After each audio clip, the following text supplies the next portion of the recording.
T20 match between Essex and Surrey. I am Toby Reynolds, joined by Guy Swindles. Guy, how are you?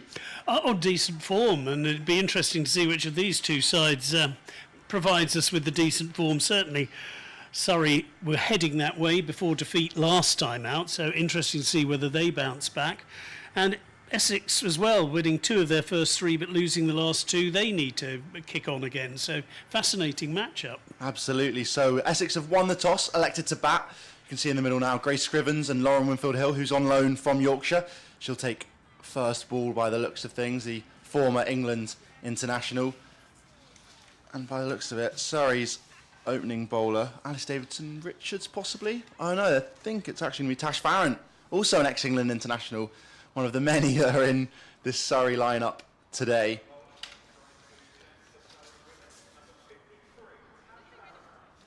Yeah, quite handy to have someone who played 18 women's T20 internationals in her career, so yeah.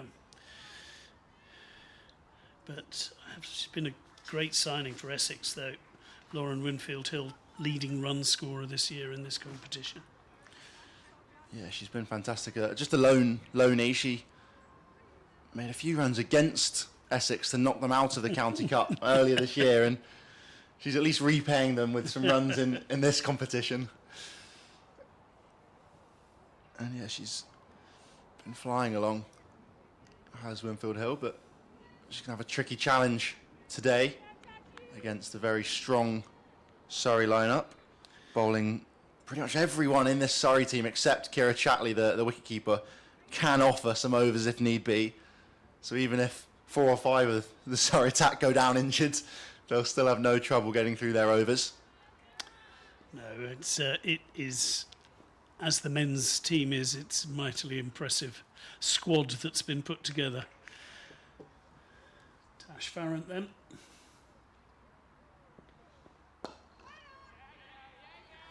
And defensive start, played out to mid-off, no run. Nicely pitched up by Tash Farrant, but comfortably played by Lauren Winfield-Hill. Yeah, just giving a few hand signals to her partner, I think, just a little bit of communication between the two openers, trying to give them a help. And she's beaten. Oh, and the ball jagged back as well. That really was a good delivery. So we've got quite a lot of cloud cover as well over the ground today, which might help it wobble around a little early on. Yeah, beauty there from Tash Farrant. Sort of swung in a bit and I think just nipped away a fraction off the seam, away from the right-hander Winfield-Hill. Just not easy by any means. And as you mentioned, the clouds have been coming and going so far today. But at the moment, there's a bit of low overcast. That, however, is overpitched and clipped very nicely off middle and leg. Even at these early stages, though, there's a sweeper out at deep mid-wicket to keep them down to a couple. Oh, just the one. Indeed. So it'll be lefty to lefty. Yeah, Essex's skipper, Grace Scrivens. Very young, though. 21 years old only, but she's been in brilliant form so far this season. Couple hundreds in the one-day stuff. Made 30 against the Birmingham Bears early this season, 36 off 23, quick fire one, and a runner ball 29 against Hampshire as well last game. Yes, the team could do with her making a decent start here. And Farrant again just losing her line a little to the left-hander, and that's nicely clipped away. And as you can see, she bisected the 2 fielders very nicely indeed. And an easy 2. Yeah, nice way to get off the mark there for Scrivens. Possibly it was 3, but they settled for 2. Yeah, it's a tricky one. It's obviously could be quite a long boundary down towards the pavilion, but there's a few sort of chairs and fencing areas extending in front of the pavilion, so it's just brought in a fraction. Slightly slower ball from Farrant, well judged by Grace Scrivens, but played up to mid-off, and another dot goes into the collection. Yeah, nice. Another lovely shot there from Scrivens. It's very strong all round the grounds. I think in particular, though, through that sort of third man region, seen her score loads of runs so far this season, just guiding the ball off the face of the bat, but She's just as adept at punching it straight down the ground through the covers as we saw there. Let's try and find the gap now, I'm sure, though. It's been a tidy over so far from Tash Parent. Another decent delivery with the pace taken off. And that's a very good start for Surrey. Just the 3 runs off that over. But it must be said, both Grace Scrivens and her partner have middled pretty much everything, but haven't really been able to attack. Yeah, absolutely, as you say there. 3 without loss. I think, obviously, without loss is pretty crucial in the power play. But 3 runs, I'm sure they'll look to try and build on and expand. But the pitch is a little bit green. We've seen it swing around a bit with the low cloud cover and nibbling around off the seam as well, too. Looks like, I think that's Alice Capsey coming on for a little bit of off spin now, early into the Surrey innings. Deep in conversation with her skipper Bryony Smith about field placing. Got 2 sweepers out on the leg side, long on and a cow corner. Otherwise, everyone else has to be inside the ring, inside the power play. I think I'm right. This is her first game in the competition, isn't it? It is She's indeed, been away yeah. on England duty. Yeah, both her and Alice Davidson-Richards for Surrey making their T20 debuts for the county. Capsey in now. Fires that one in and swept around the corner. Going to push for 2 here, I think. They won't make it. They don't indeed. Good fielding there by Danny Gregory. It didn't quite get enough on it. And they've got the players well set at short third and short fine leg to just make sure life is slightly more complicated for the batter. Yeah, left-right combo here as well. So Caps will be turning the ball away from Scrivens. Favourable matchup for the off-spinner, perhaps. Similar field placement otherwise, though. 2 sweepers out on the leg side still.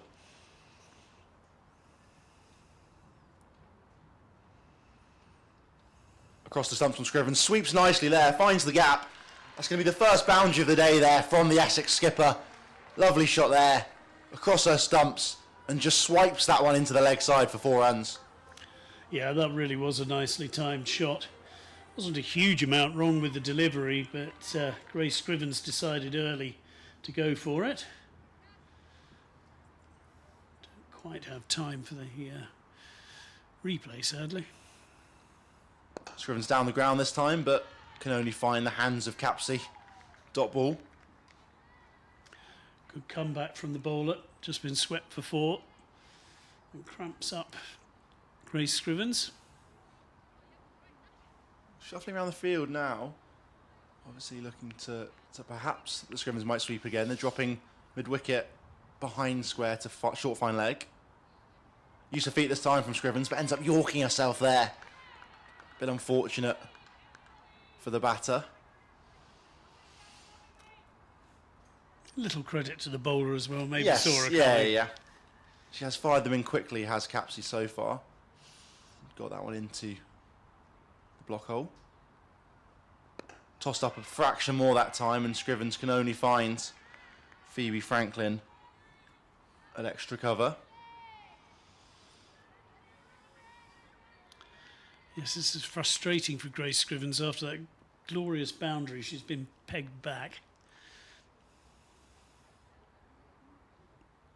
Gives herself room this time and chips that one over the offside. It will be another boundary for Scrivens. Slightly uppish, and I think the fielders thought they would be in the game for a second there, but gets enough on it, and it runs away across the square for a second boundary of the over. That takes the score to 12 without loss now for Essex after 2 overs. Yeah, a little bit of width there from Alice Capsey for the first time, and she was on it very quickly, Grace Scrivens. Didn't clear the field by much, but enough. 4 more runs. Yeah, I think just good, smart batting as much as anything else there from Scrivens. She kind of gave herself room with that final boundary, backed away into the leg, towards the leg side, sorry, to get it over the off. And when you look back to the first boundary earlier in the over, she actually came across her stumps the other direction towards the offside to sweep over the leg side. Tash Parent back in from the Graham Gooch end, and that's played very comfortably indeed. Just flicked away, almost dismissively for a single. Nicely played. Yeah, nice shot there from Winfield Hill. She's not faced a huge amount so far, with Scrivens facing all of that last over. But as you say, just leisurely into the leg side from Lauren Winfield Hill. It's not that often these days you actually see an opening bowler in this competition bowl 2 consecutive overs as well. The bowlers are jiggled around at quite a rate, but Tash Farrant is to continue, and that's pitched up nicely, almost Yorker length. And it's dug out nicely by Alice Capsey, but she can't get any power on it.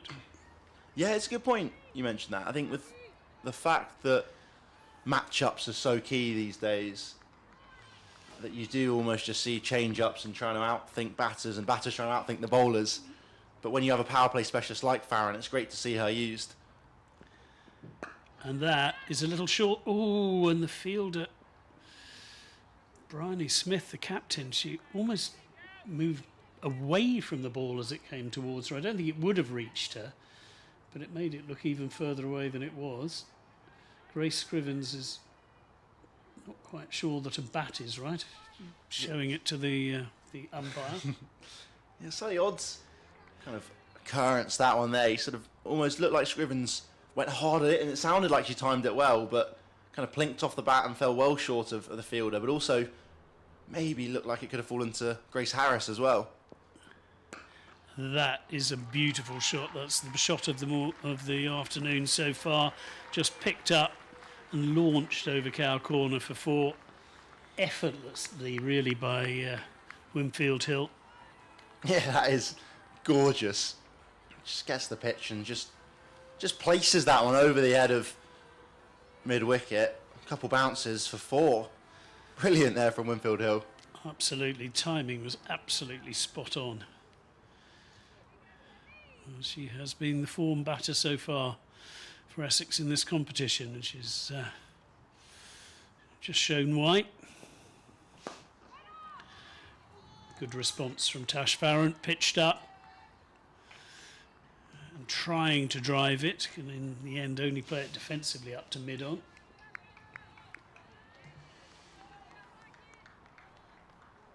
Been a good start for Essex so far. Not been overly aggressive though, and they're leaving themselves a bit of opportunity to push on throughout this innings. Absolutely. Thick end of a runner ball at the moment. Another boundary here would be handy. Oh, and that's miscued and dropped. Oh, that is poor. Fielder had got there. Yeah, Grace Harris will be really disappointed with that one. Looked like a simple catch for her, and perhaps just a lot of spin on that one as well. Winfield Hill sliced that one over the offside and didn't quite fully get hold of it, and Grace Harris running sort of backwards to her left, just unable to catch it cleanly. Yeah, it looked as if she'd done all the hard work. It was really weird seeing the ball go down, particularly when you realised it was Grace Harris underneath it. You were probably expecting that to be snaffled. But a life for Lauren Winfield Hill. Survives on 7, 19 without loss after 3. We'll see a change of bowling here. Rhiannon McDonald-Gay in from the Sir Alistair Cook ends.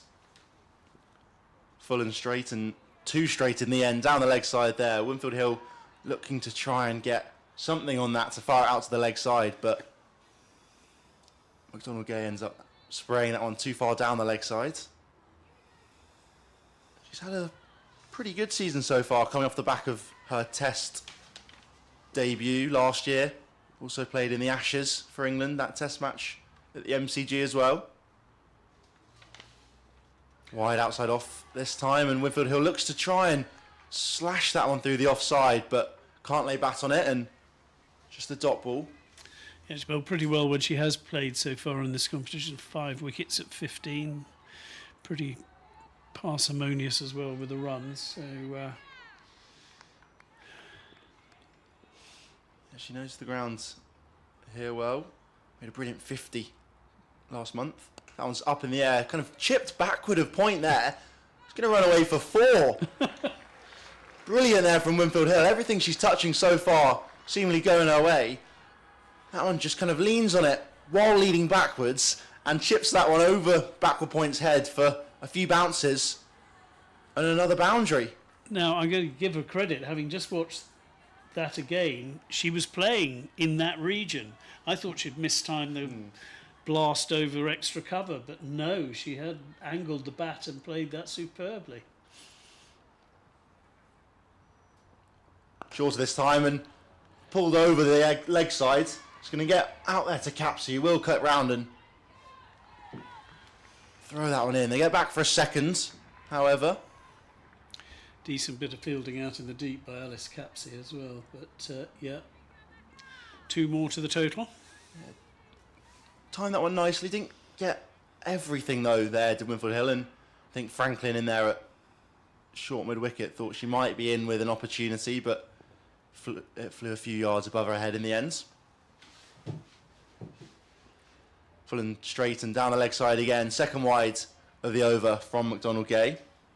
Yeah, she just tried to bowl the slightly slower ball and lost the angle on that one. And yes, it's frustrating when you have a plan and just veered down the leg side.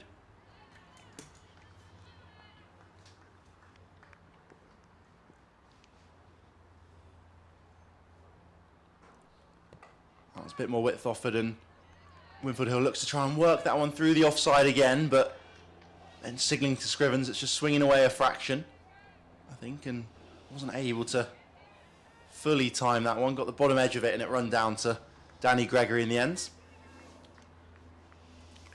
Yeah, when you consider the exquisite timing for that shot in the last over, yeah, she was struggling a little on that one.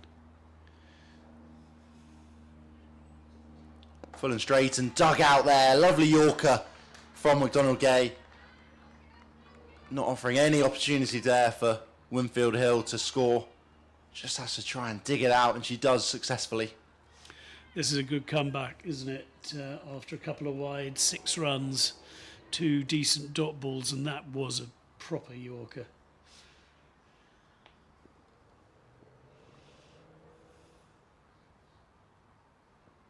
Full and straight and driven over the head of Bryony Smith. 4 runs there.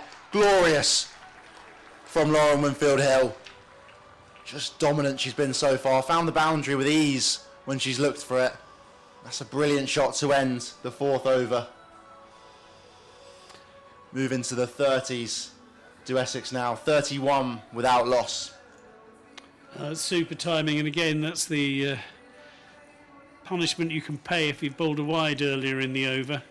8th ball of that over got absolutely nailed by Lauren Winfield Hill.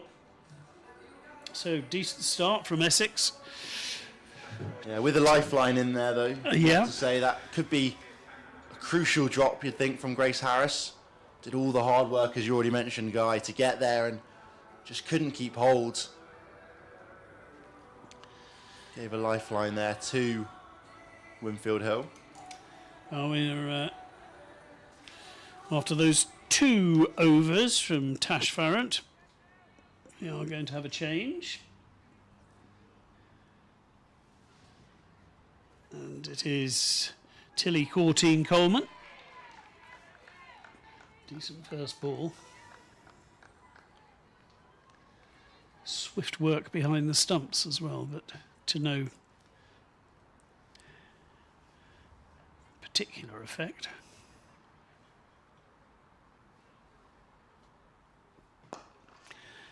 That's a really, really good shot. Terrific placement. And you have to feel for the fielder. Done all the hard work, but couldn't drag it back in. And that's 4 more runs. Yeah, lovely shot again from Scrivens there. Uses her feet really, really well. Gets the pitch and pierces the gap between extra cover and mid-off. Yeah, that inside-out drive, superb. Oh, and there's the reverse. But lapped straight to the fielder on the 45. Yeah, Scrivens has been pretty extravagant with her shots so far, in a good way, looking to try and manoeuvre the field, find gaps. Comes down the wicket again. Absolutely nails that one. She didn't quite nail the reverse sweep on the last one. That is a thumping effort from Grace Scrivens. Yeah, just simple. Gets to the pitch, launches that one down the ground. Sort of slightly cross-battered, but to great effect. Just pure power from the Essex captain. Yeah, good use of the feet as well to the spinner. Seen her a couple of times in the 3 balls, what have we seen? 2 charges and 1 reverse sweep. So the bowler isn't quite sure what's going to happen. There's a bit of a discussion going on between the 2 batters as gloves are rearranged. It's quite warm out there today, but Grace Scrivens obviously just needed to correct something in the kit. Yeah, I think the Essex partnership as well, in particular, they've done really well at just finding their matchups. You can see Scrivens here trying to take down the left arm spinner, turning the ball in. Winfield Hill did similar with Capsey earlier on, the off spinner turning into the right hander. Just been smart batting between these two. This time she waits and cuts it away. The bowler probably thought she was coming again. She stayed back. The ball was short and absolutely lashed through that point area, stepping outside leg stump to give her herself even more room, and that's 3 boundaries now. Yeah, a fraction short, as you say there, from Courtine Coleman, but Scrivens onto it in a heartbeat, read the line, read the length really early. Oof. And that wasn't very far short of the fielder, but it could well go again for more boundaries, and it is. That's 4 boundaries in the over, 16 from the over. That is just what the captain would have wanted from her team, and she delivers it herself. Superb. So 47 without loss after 5. The run rate's now over 9. And Grace Scrivens 27 off 16. Yeah, absolutely flying after that last over. You could see Winfield Hill the over before attacking McDonald Gay, and similarly when Scrivens was facing Capsey, obviously liking the spin. But these two are just starting to put together a really dangerous partnership, and I'm sure if you'd told the Essex department before the game that if they'd been 47 without loss after 5 overs, they'd have snapped your hand off in a heartbeat. A really strong position here, but they can't take anything for granted against this strong Surrey 11 as well. McDonald Gay continues. Full bit of width on offer, but Winfield Hill can't find the gap. Just finds Harris at extra cover. Yeah, last over in the power play as well, so they'll want to pierce that ring of fielders as much as they possibly can. Absolutely, it will get much harder at the end of this over when they can have 4 fielders outside the ring. Full and straight and into the leg side from Winfield Hill, but similar to the last ball, can only find Phoebe Franklin this time at mid-wicket. Another dot ball. McDonald Gay's fighting back well after the last over. Went for 10 from it.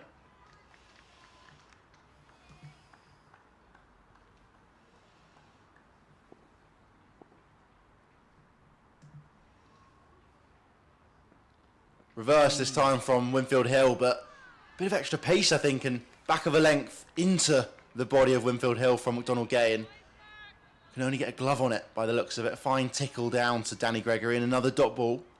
This is a really good over so far from McDonald Gay. Yeah, now in conversation with skipper Bryony Smith and Alice Davidson Richards, I think that it is as well. Just changing the fields, bringing in their sweeper from the offside and dropping back Davidson Richards herself to long on, as well as bringing Capsey a lot straighter to sort of more regulation deep mid-wicket. She was quite square before in front of the pavilion, down to our right, from where we are in this Alistair Cook end. And Winfield Hill looks to sweep, but it will be a wide down the leg side. Number 3 of the game from McDonald Gay. She has struggled with it a little bit, not just today, but in previous games as well as McDonald Gay. Yes, it's a deceptive slope here, isn't it? And every so often a bowler will just find it slightly more difficult than they've thought. Full and straight and driven nicely down the ground. Finds the gap. Imperious there from Winfield Hill. Another boundary straight down the ground for Essex. And that brings up the 50 as well. 52 without loss, the home side now. Still a few more balls inside the power play to go. Just enjoying watching that one again. She got a lot of the frustration of the first 3 balls out of the system with that one. Yeah, 2 more balls for the power play. I'm sure Winfield Hill will try and make the most of that with use of feet and try and hit hard down the ground, but also with her inventive shots that we've seen her play so far as well. That was another sweep. Could be tight in front. No, going to be tickling down the leg side, I think. Winfield Hill looked to try and just dab that one round the corner, but I don't think laid bat on it, so it must have been the fact it was going down the leg side that saved her.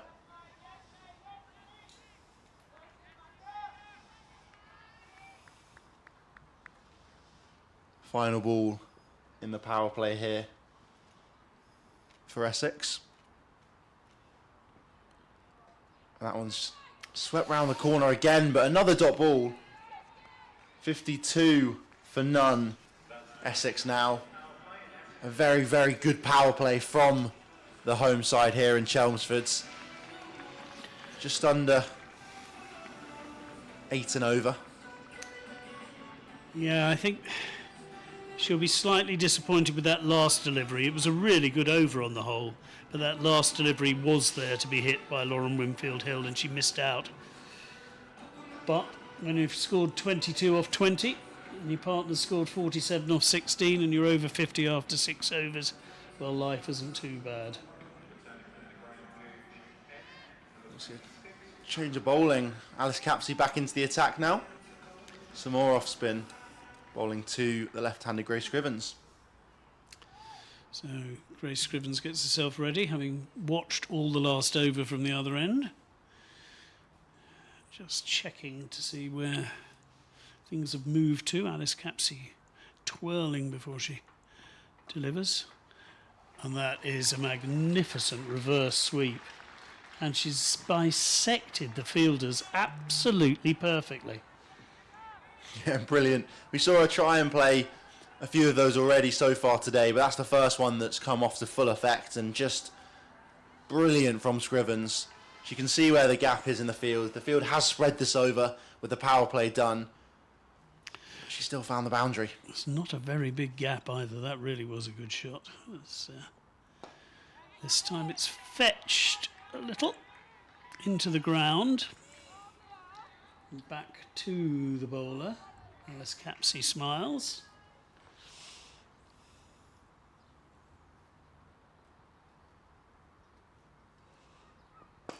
Quicker ball.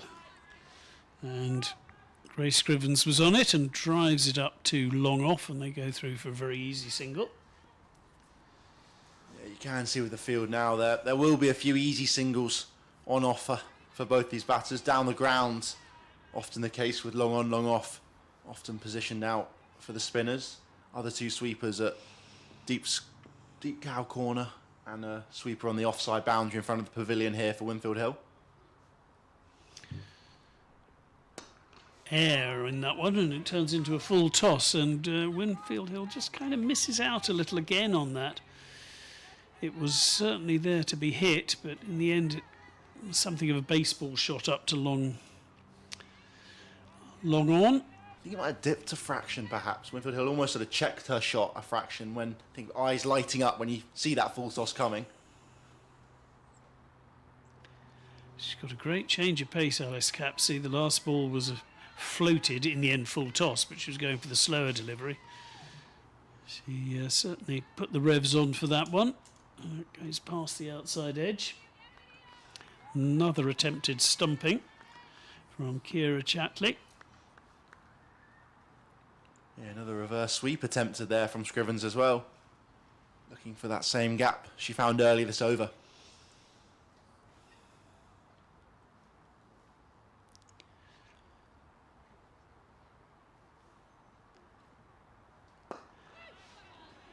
Nicely placed up to long on, but they'll only get a single, and after the 4 off the first ball of that over, they might have hoped for a few more, but 59 after 7 is pretty decent in anyone's book.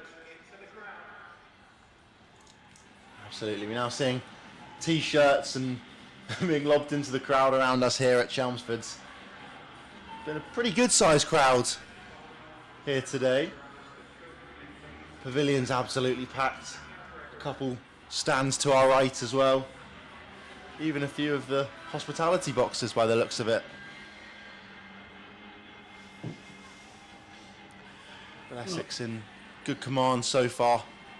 And we'll see some leg spin now. Danny Gregory, one of the most prolific domestic bowlers over the last few years, being called upon here by Bryony Smith.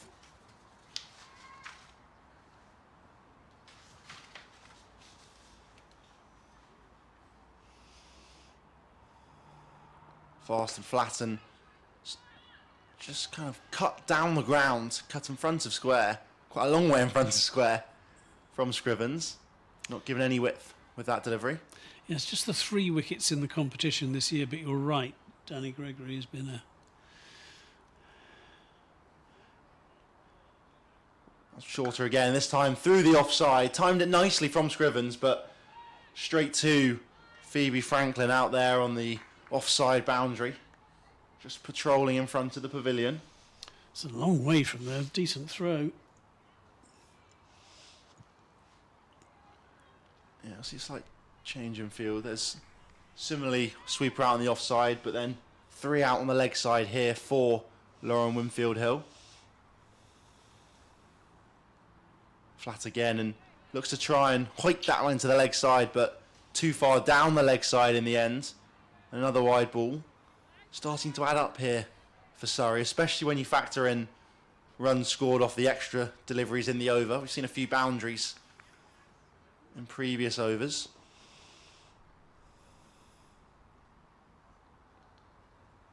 Again, and this time just dabbed into the leg side. They're going to push for 2. There could be a bit of a mix-up here, but Scrivens makes it home safely in the end. She wanted 2 from the get-go. Winfield Hill a little bit more relaxed about it. I think Lauren Winfield Hill was right on that occasion. I can see why she wants to crank up the scoring rate a little, but I think that would have left someone in trouble. Probably her. Yes, quite. Into the offside again, and that one finds the gap between backward point and third man. They're only going to get 2 for it though this time for Scrivens. She makes it home comfortably for the second. Terrific fielding again from Alice Capsey. Very quick across the ground and a really good arm. And they're finding Capsey a lot so far today, aren't they? Final 2 balls here of Gregory's over. Into the offside from Scrivens, just for a simple single to bring Winfield Hill back onto strike. And the field spreads again for the ex-England star.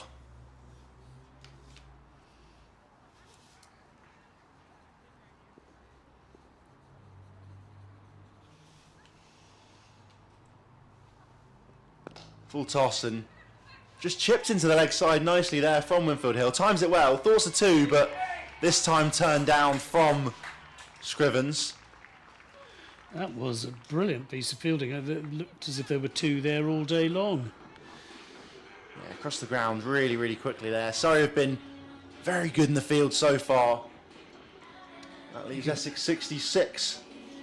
Still without loss though, as the 8th over comes to an end.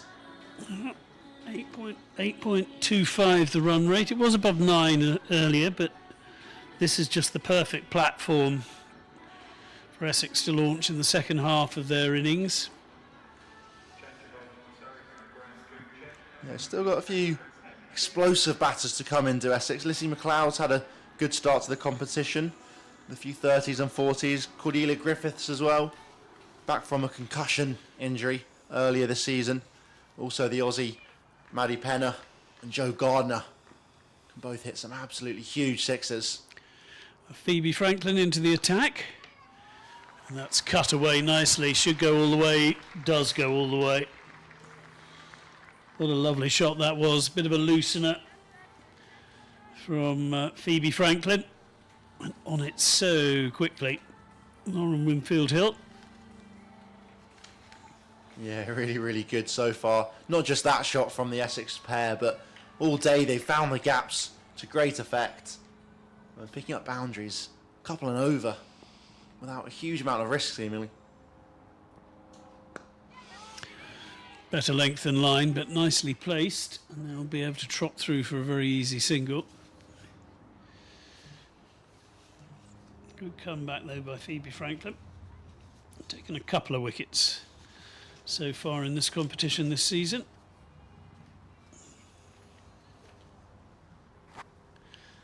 Another chat with the skipper. Yes, is it going to come round the wicket? Looks that way. A change of field as well, perhaps. 3 out on the leg sides, deep square, deep mid wicket, long on, and also a sweeper on the off. Reverse sweep, nicely played, but straight at the fielder. No run. Must be annoying. You've timed a reverse sweep superbly, but it's not an easy shot, and he'd taken it off middle stump and he pinged it straight to point.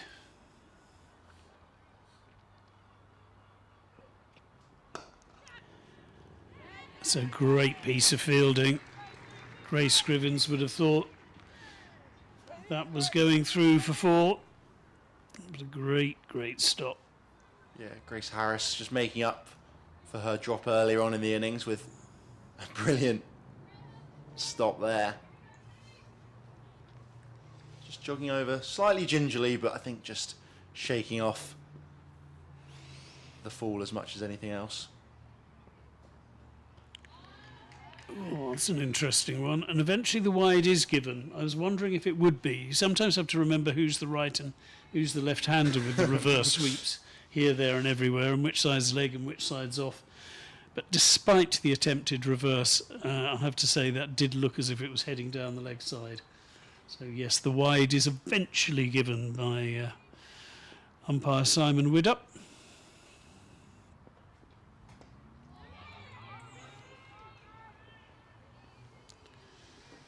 Yes, Lauren Winfield Hill moves into the 30s, but that was well bowled.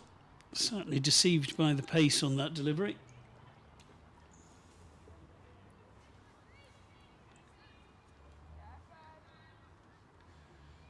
8 runs so far.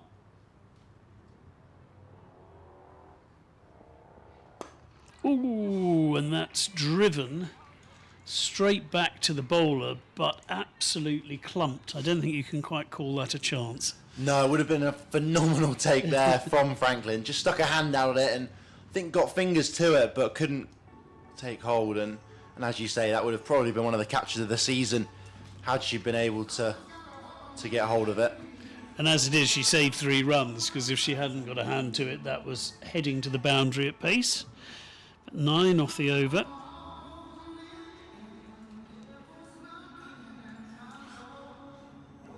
We'll see Danny Gregory continue now from the Sir Alistair Cook ends, bowling to Scrivens, who is back on strike after that rotation at the end of the last over with the half chance. So that's feet again there, up in the air, and a simple catch. There's the wicket. Grace Harris makes no mistake this time. Danny Gregory picks it up, and that's her first of the day.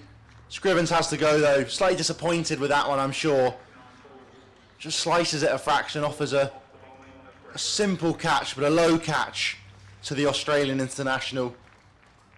Just watching it again, and she gamed down the pitch yet again. She gave it a charge, but she didn't quite get there, and it squirted into the covers rather, and Harris took a decent catch. Yeah, makes the most of it again after that drop earlier on, and as we already discussed, that half drop from Franklin last over actually brings Scrivens back on strike in the wicket that over, so you could argue it's what was needed. And that is a breakthrough, a very important breakthrough from Surrey as we move towards the midway stage. Lissy McLeod now out to join Lauren Winfield Hill at the crease. We'll look to try and continue to move on the scoring here for Essex. Run rate just slowly dropping, has been dropping since the power play. Just over 8s Essex have been going at.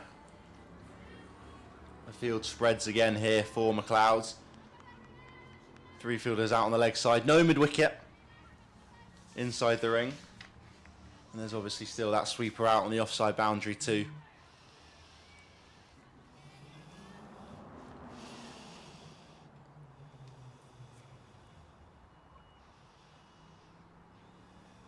That was hit down the ground, straight up in the air, just over the head of Harris this time though.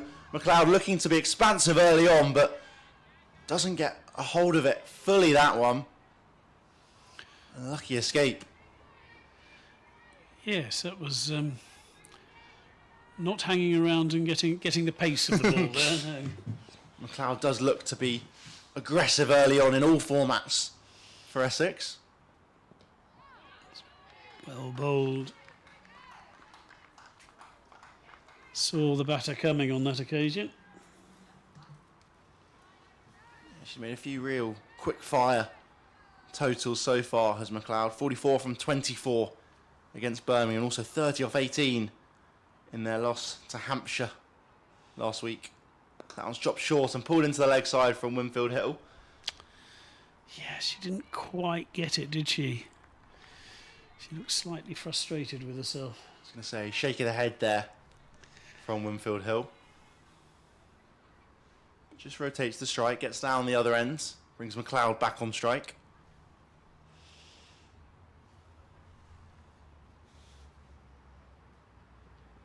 That was just down the leg side, off the pad I think, and tickled around the corner for a single. Good running, well spotted by Lauren Winfield Hill to pick up that single. Leg by signalled by the umpire.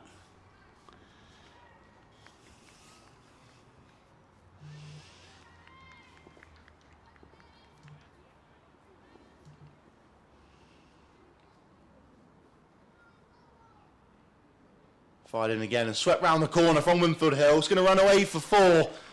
A lovely shot there from Winfield Hill. She's tried it a few times today and that's the first one she's really got a hold of to sweep round the corner. Smart batting. Yeah, it was a terrific way to finish the over, and again, superb placement.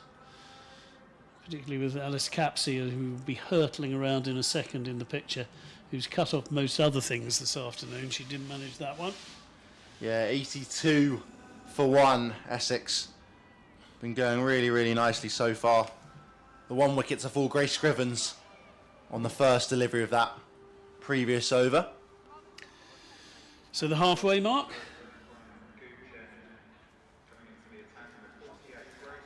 And Grace Harris coming on from the Graham Gooch end for her first over. The 7th bowler to be used in the first 11 overs. And that's rather cuffed back to the bowler. McLeod will be looking to attack, quite right, as Toby said.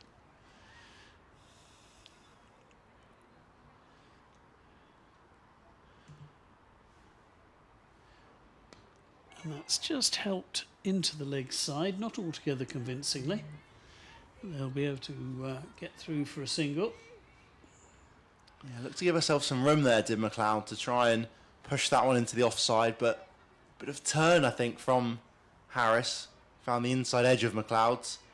Squirts away into the leg side for 1. A bit of bowling in the cap doesn't go and miss either. Full toss. And funnily enough, the reverse sweep probably wasn't the best shot, the sweep might have worked rather better on that occasion, because there is a ring of fielders for the reverse, but there are fewer on the leg side. It will be a dot. You can outthink yourself a little sometimes. And that could go, it's going to be a wide, and it could be 5 wides. Just watching that ball trickle over, yeah. And you could see a kick of frustration from Harris as well, Grace Harris. Bonus runs and a bonus ball. Yeah, it just adds to the total again. Been a fair few of those today from Surrey. That takes the extras total up to 11 now. Yeah, 10 wides in 1 leg by. Oh, and this is chipped up. This should be catching practice, and it is. And Harris gets her own back. Winfield Hill goes, so the 2 openers who were going so well fall within 13 runs of each other. So,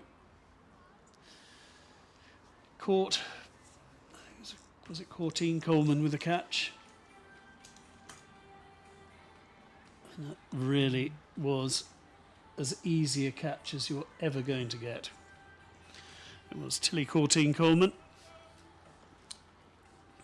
Yeah, it's funny, just in that couple overs, a big swing back in the favour of Surrey. Essex probably still be happy with where they're at, but 2 wickets and 2 overs does leave them probably a fraction frustrated as much as anything else, but they have built a good platform. We'll see Maddie Penner come to the crease now. I feel slightly bad about that one, because I was saying she should play the proper sweep rather than the reverse sweep. And the moment she tries to play it, yes, anyway, there we go. 88 for 2 now, and fresh to the crease, it's Maddie Penner.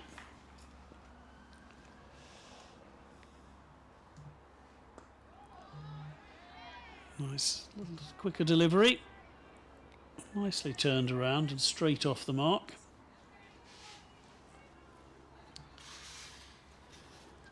Yeah, I mentioned earlier that Surrey's attack basically offers 10 bowling options if they want it. Essex aren't far off with 9, I think. So nicely fetched that. It'll only be a single. And yeah, you already mentioned the 7 bowling options we've seen from Surrey today. Still haven't seen Alice Davidson-Richards, who can offer a bit of seam if needed. Bryony Smith, the captain, bowls some off-spin too. Similarly, Danny White-Hodge. But I can't imagine we'll see either of the 2 openers bring out their spin, just because with Capsey, with Danny Gregory, with Tilly Courtine Coleman, with Grace Harris, there's already been a lot of spin on show. 90 for 2 Essex now. 11 overs gone, and Phoebe Franklin returns to the attack.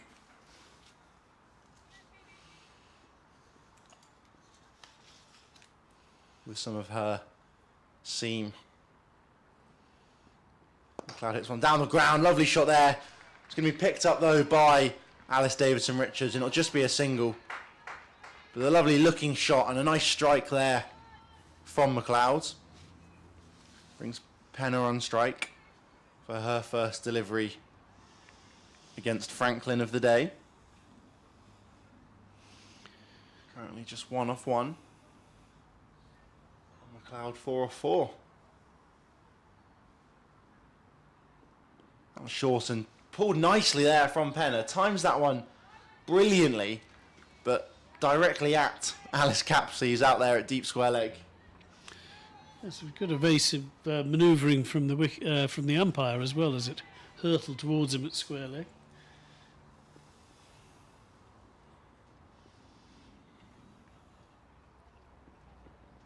That one's just prodded into the offside from McLeod. Really good slower ball that. McLeod was almost through the shot and then suddenly had to readjust.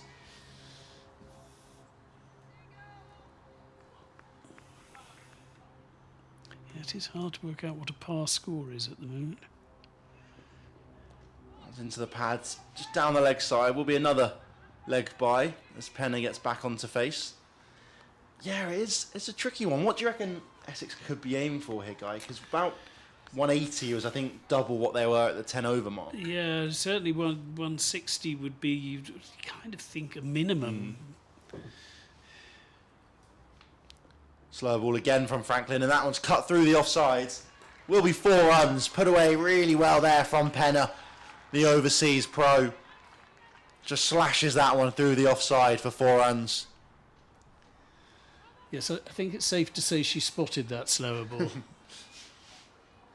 Yeah, read that one well, and with the fielder out there on the offsides, a long way in front of square, deep extra cover rather than what's more regulation deep cover. Out down the leg side, wide's given, almost topples over though, does Penner. Does well to regain her balance. Chatley ready behind the stumps. Just eager to take the bails again, but no opportunity offered.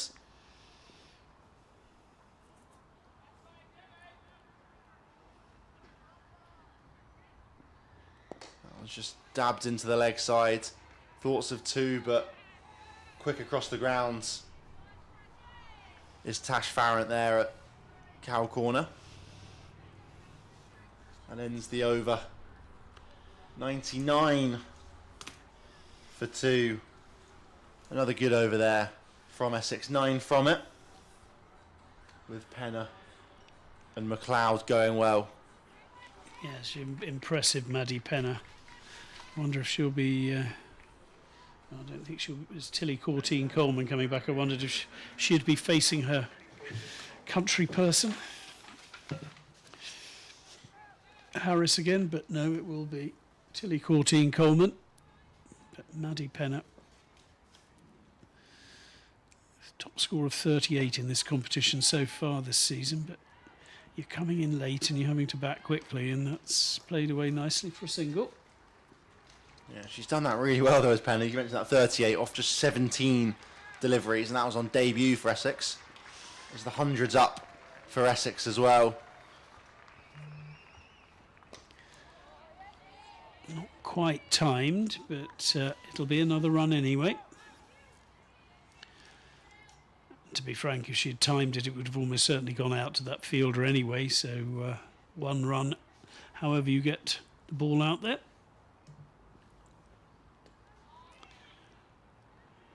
Good running.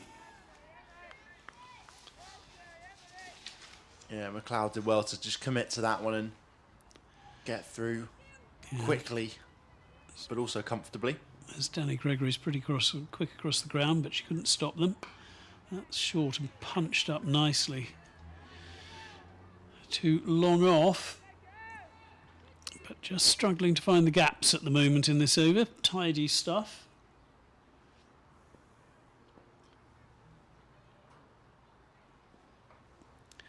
And that's fetched. That might go. That's the boundary they wanted in this over.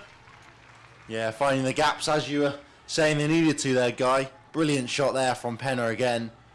Batting pretty fluently so far. Gets down on one knee and sweeps that one hard around the corner for a boundary. Yeah, absolutely nailed it. She's just accelerating when her team need it at the moment, Maddie Penner. All well bowled and caught the batter in 2 minds. She wasn't quite sure. Pace was taken off a bit. It was just short of a length, but Maddie Penner got in a bit of a twist. And it ends up being a dot ball, but another 8 runs have been scored.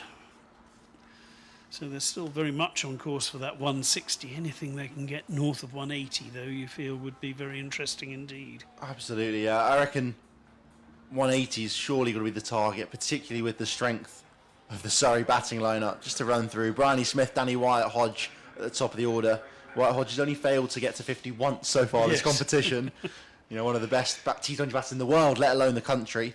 Below that, Alice Capps, another England international. Kira Chatley's in pretty good form in the T20 format this season. Grace Harris, an Australian overseas, who's coming on to bowl now as well, carded at 5. That one's hit down the ground firmly, up in the air, just to the right of Davison Richards though, and they're going to come back for 2. Really good running there from Penner. She set off early, knowing she wanted to come back for 2. and did so with a lot of ease in the end. Yeah, it was a decent shot too, as well placed because it wasn't a chance. Short this time, and McLeod can only dab that one down the ground a bit quicker, and I think just came onto her a bit faster than expected. But just rotates the strike nicely, does McLeod. And yeah, even below Harris, you've still got Alice Davidson-Richards, Phoebe Franklin, Rhiannon McDonald-Gay. There's a lot of batting strength in the Surrey lineup. That one's tossed up a bit more and punched into the offside, but no run.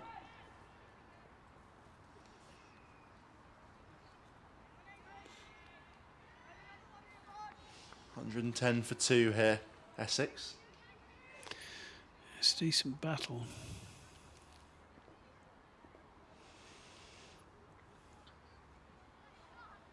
Floats up again and swept up in the air. Top edge found, but safely over the head of Kira Chatley.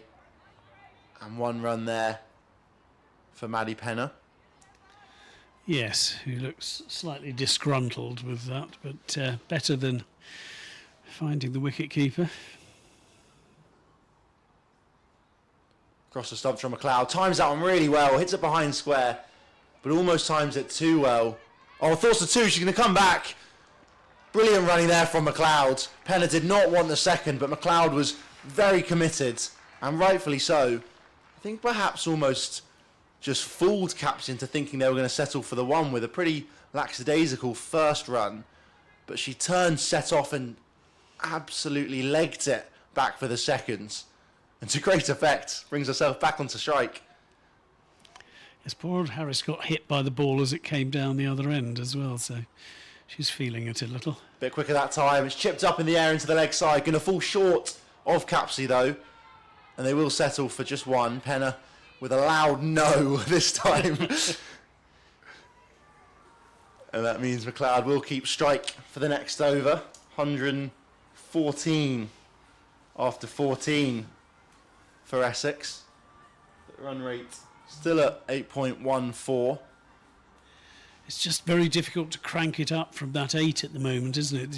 There's been 8 and over for most of the match thus far. Pretty much. I mean, boundaries haven't really been the issue. They found 1 pretty comfortably every over, sometimes 2.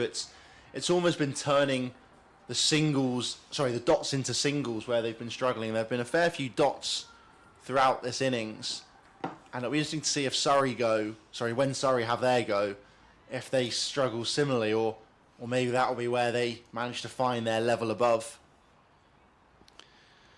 It's a quick delivery, but it's a leg side delivery, and that will be frustrating from Rhiannon McDonald-Gay, who's bowled a few wides so far today. This is a different end for her. She's largely bowled from the Sir Alistair Cook end. She's now having a dart from the Graham Gooch end.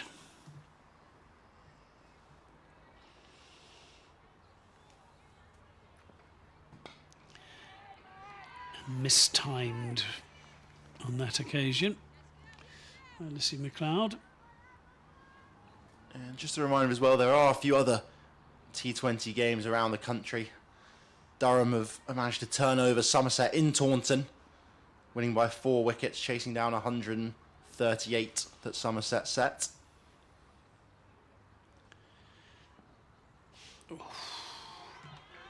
That's a quick delivery. And McLeod was trying to whip it away, but was beaten for pace. And you just feel that cranking up the pace a little at the moment. Successive dot balls in the 15th over.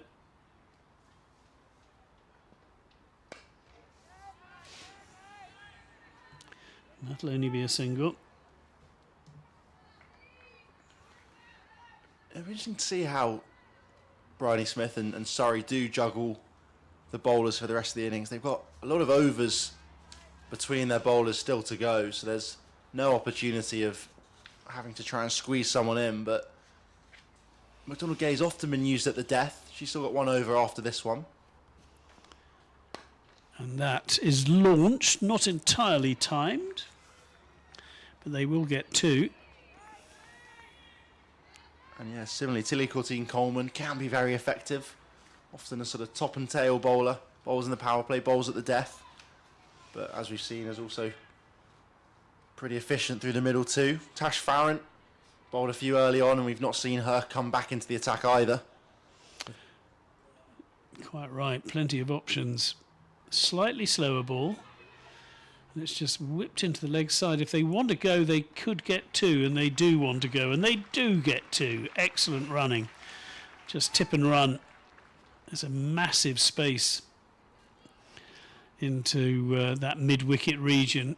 And even the poor bowler couldn't get there in time to stop them taking 2. But this is still a pretty tidy over at this stage in proceedings. Just the 6 runs from it so far. 1 ball should be all that's left.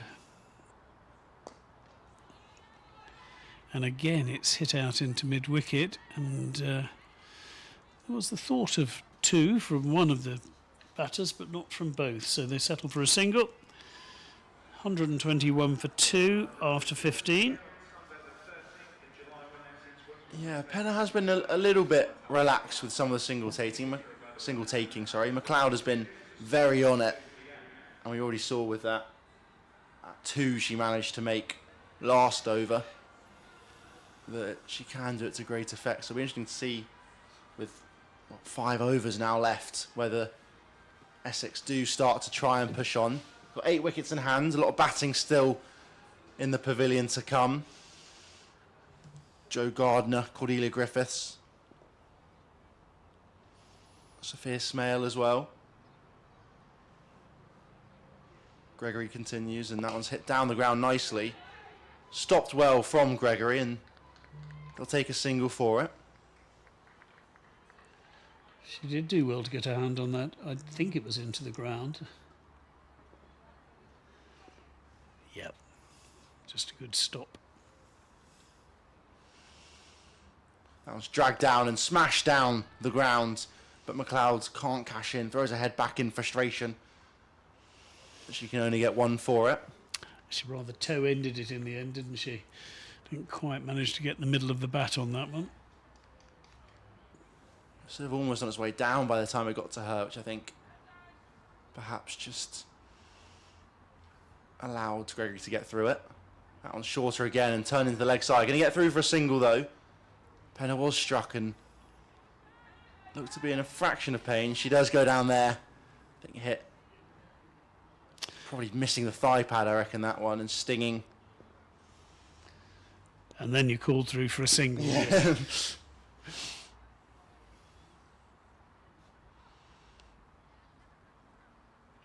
Floated up and hit down the ground strongly there from McLeod, but again, they'll just get the 1 for it.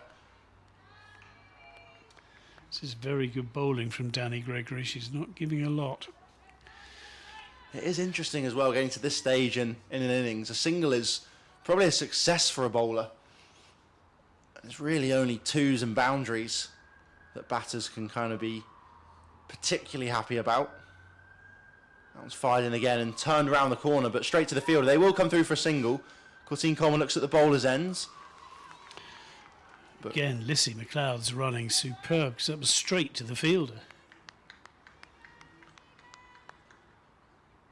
Yeah, just smart though. I think she's probably picking out the fielders she's backing herself to get to the danger end for. Courtine-Coleman seems to be the one she enjoys taking singles off. Gives herself room this time, looks to go over the offside, but turns away from the bat and ends the over with a dot ball there. Does Danny Gregory. 126 for 2, and just 5 runs from it. A very miserly over from the leggy. Yeah, that was a terrific over at this stage as far as Surrey were concerned. Yes, a wicket would have been nice as well, but to keep people down to 5 at this stage, really good work. And Danny Gregory's 3 overs now have cost 17, which in the context of the match is very tidy indeed. Well, you mentioned Tash Farrant as one of the options to come back in, Toby, and she is. She's back on from the Graham Gooch end with 4 overs to go. She's got 2 left, hasn't she? So she could see out her spell. Around the wicket as well. Yes, which seems to work because that's punched straight to mid-off and there is no run. Yes, it can be a good defensive trick. Yeah, I think as well it's one of those where it just shows how versatile as bowler she is. Obviously bowling over the wicket, swinging the ball in with the new ball. And that's clothed rather. They might get 2. There were 2. Lissy McLeod certainly felt there were 2 on offer. Yeah, I think Penner was just a fraction slow getting off the mark.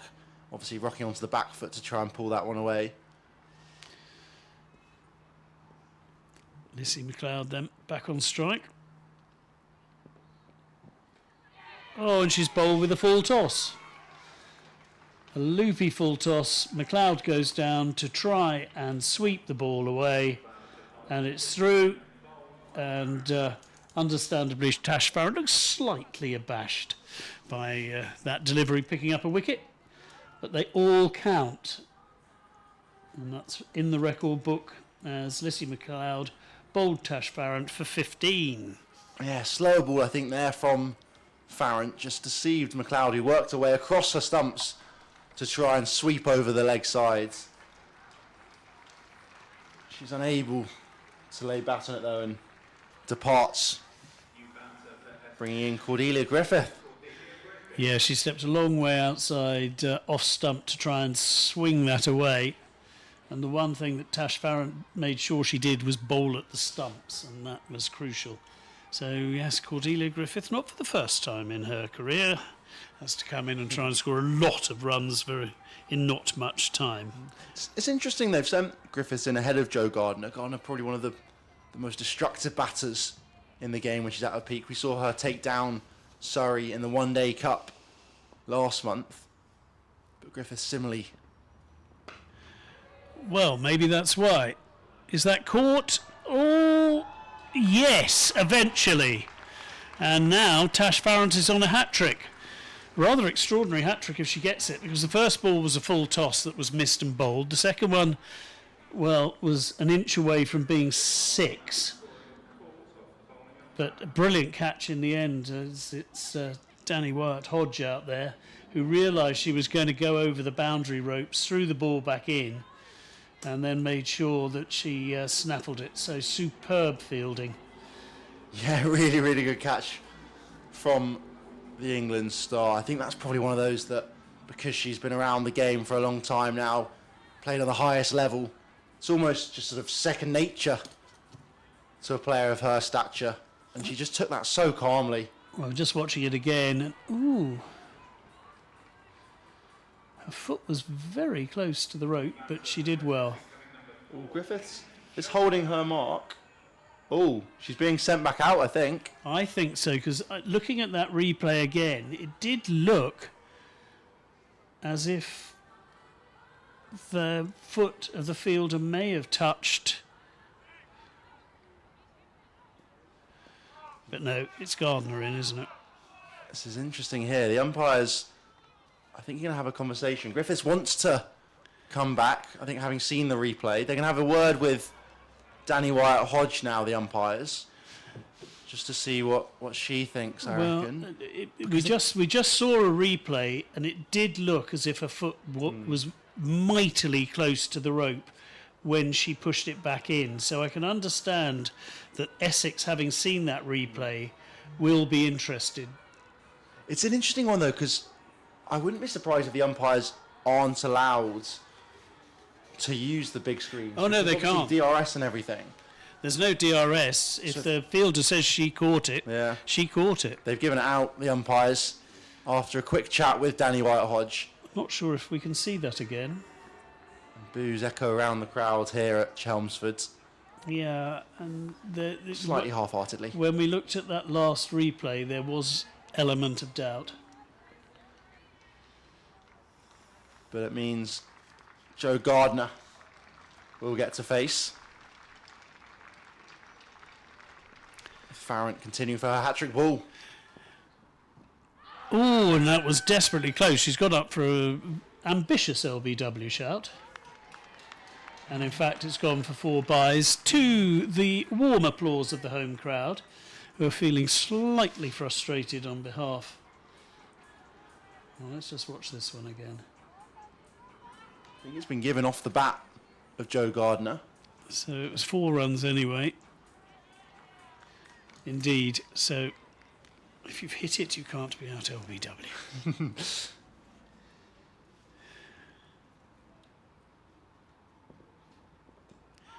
Oh, and she got an inside edge that probably saved her on this occasion as well.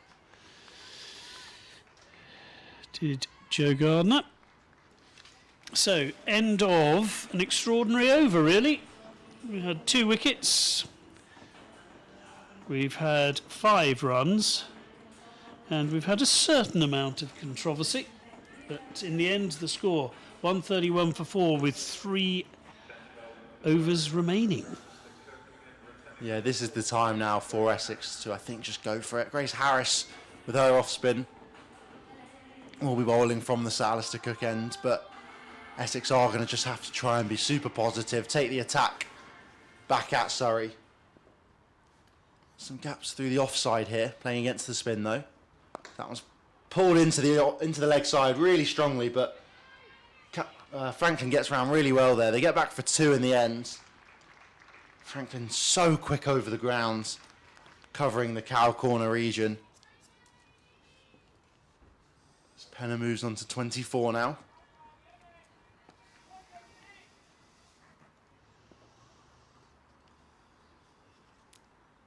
She gives herself room and tries to cut that one through the offside, but straight to Bryony Smith, I think that is, at backward point.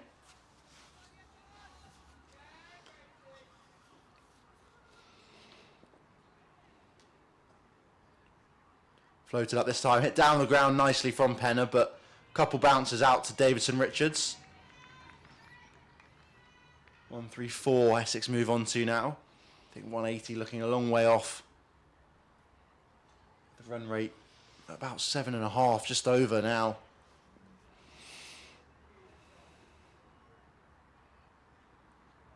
Garner just dabs that one down the ground.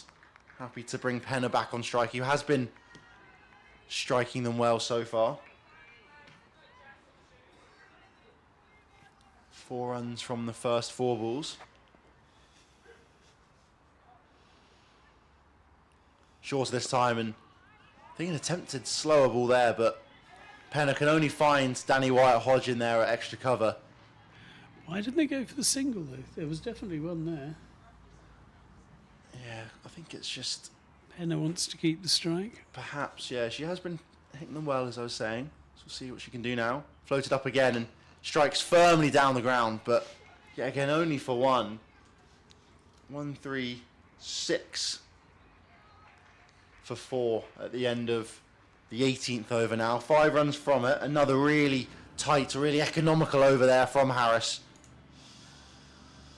Yeah, final 5 overs is when you want to do the charge, and there's been 15 from the 3 overs from the 15th so far, which well bowled Surrey. They've put the brakes on at just the wrong time for Essex and the right time for themselves.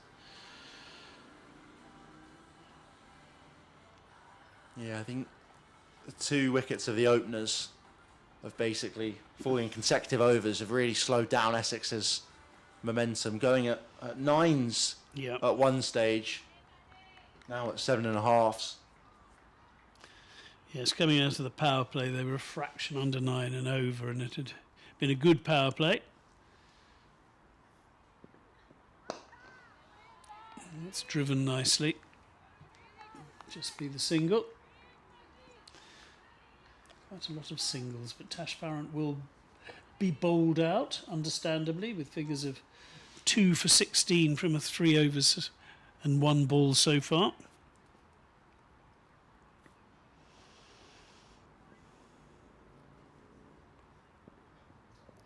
Slower ball pulled into the leg side, but it'll only be one. Both of these players we were talking about earlier, Toby, you've seen them more than I have this season, but they can hit the ball over the ropes. Yes, very much so. Boy, could Essex do with that at the moment.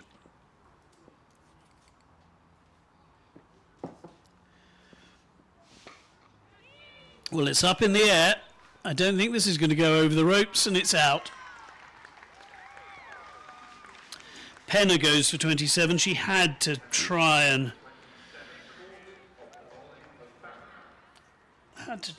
put the ball over the boundary ropes if she could, but she rather mistimed it. It was a decent catch in the end. And Tash Farrant has a third wicket. This spell is turning out to be crucial in the story of this game. It did look as if Essex were almost certainly on course for 160. Yeah, I mean, that's what we were talking about just after the halfway stage. 160 was looking like a minimum almost at that time. And then a few continual wickets. Those two openers fell, as already mentioned, the 10th and the 11th over. And then Farrant picked up 2 in 2 balls in her previous over, the 17th. And now another one here. Really bringing out Essex's middle order, or lower middle order now, with Sophia Smale coming in at number 7 to partner Joe Gardner. She has scored some decent runs this season as well as bowled well, and that's a reverse sweep that actually manages to bisect some fielders. So there should be at least 2 for Smale. Nice shot. I was just about to say, I wouldn't be surprised if Smale brings out some innovative shots. It's probably her sort of most highly scoring shot, is that reverse sweep. She has gone out to it as well, though, this season, but she does love to try and find the gaps and pick the gaps through the offside with a shot like that. And now you see the fielder drop out. Danny Wyatt-Hodge moving out to deep point, deep backward point almost, for that exact shot. Just closing up the gaps for Smale. Oof, good bouncer. And pace a little too much for Smale, but they managed to scramble through for a single. Yeah, it looked like she was almost through the shot a fraction early from Smale there. I think, slow bouncer. yeah, just sort of getting stuck in the pitch. It hasn't been the most fluent of innings from anyone really in Essex. A lot of boundaries, but also a lot of dots. Yeah. Perhaps showing the trickiness of the pitch. Farrant, slower ball, and that's nicely played. Up to long on, but it'll still only be 1. Yes, I suppose Grace Scrivens probably timed the ball better than anyone else we've seen, but that's another terrific over. And what a spell that is. 4 overs, 3 for 20. Superb bowling by the former England bowler. She carries on like that, she might be the recalled England bowler. Yeah, it's interesting you mentioned Scrivens and Winfield Hill. Scrivens, 7 boundaries, so all 4s, I should say. Winfield Hill, 6. And below that, Penner found the boundary twice, and Gardner's found it once off her first delivery with that outside edge. But pretty much, probably about 60 or 70% of both of the openers' runs came in the space of boundaries, and otherwise just a few singles and 2s dotted around that. As Harris comes on to bowl the final over now. Use of feet from Smale, from Gardner I should say, sorry, but just down the ground to Davidson Richards.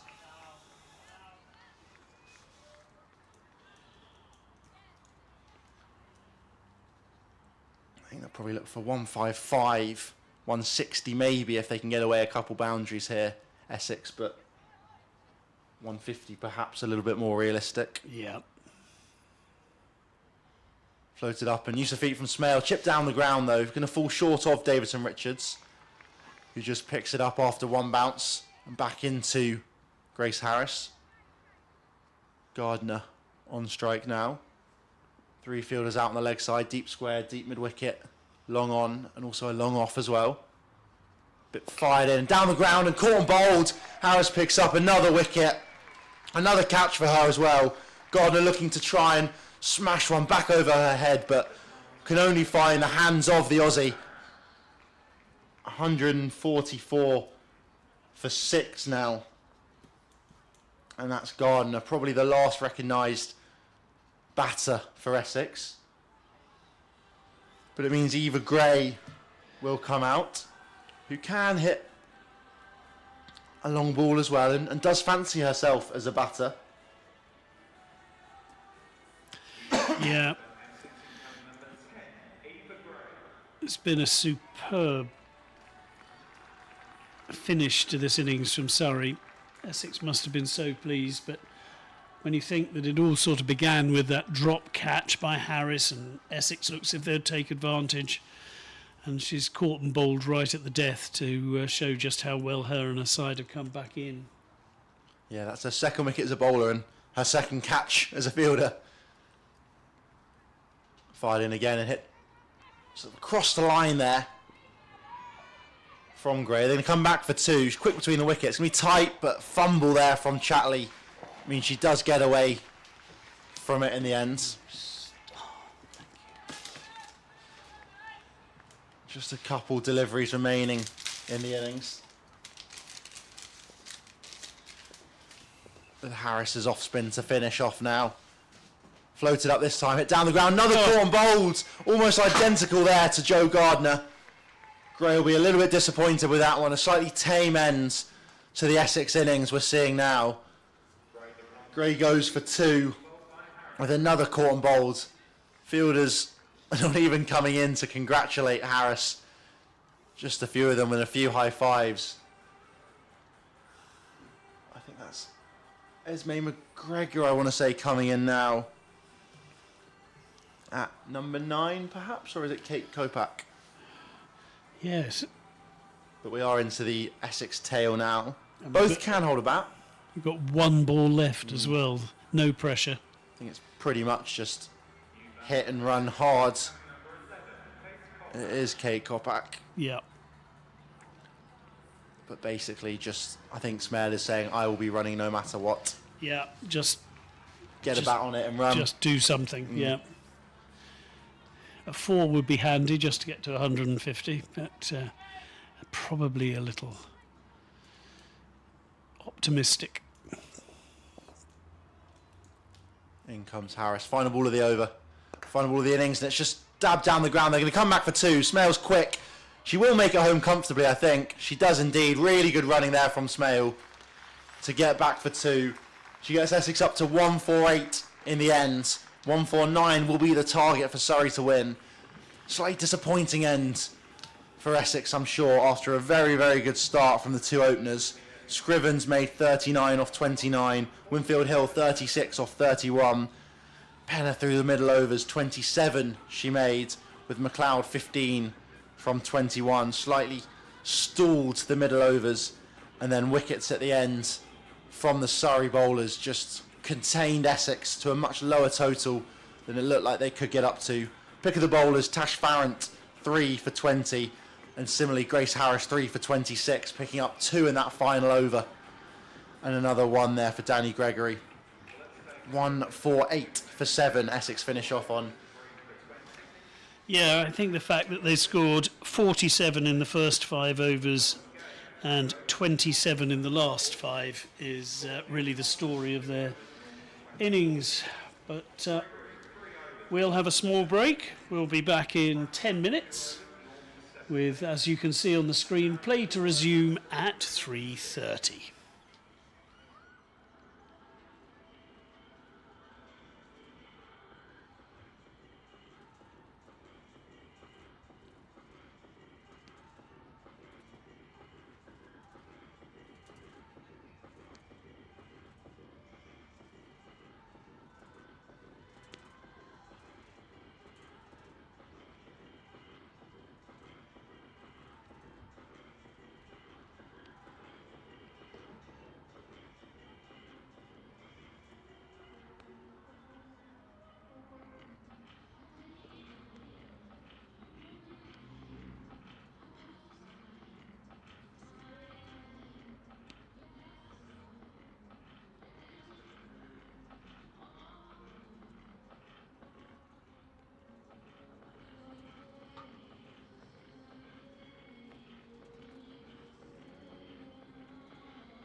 Well, welcome back.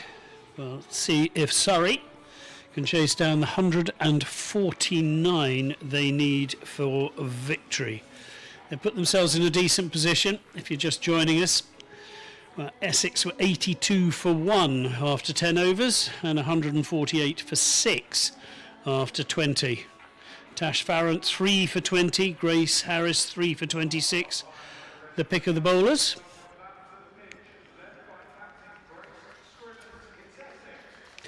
And the Essex fielders coming out, as are the Surrey openers, Bryony Smith and Danny Wyatt-Hodge.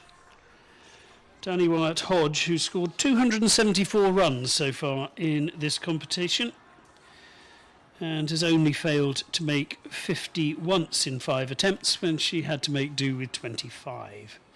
Top score of 74 not out. You feel that could be a key wicket, and she's batting with her skipper, Bryony Smith.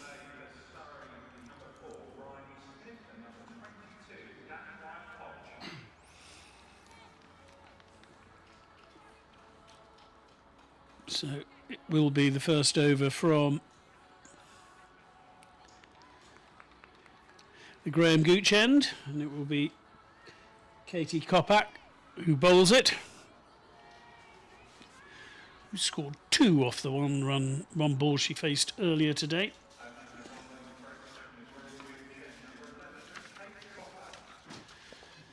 So far this season, she's taken 3 wickets, but she's been crucial at keeping the runs down against the Bears. First match and against Somerset. Figures of 1 for 23 and 1 for 27, 1 for 20 against Blaze. There's one slip in. And that's caressed into the covers, but straight to the fielder, and there is no run. Plenty of energy about the Essex fielding.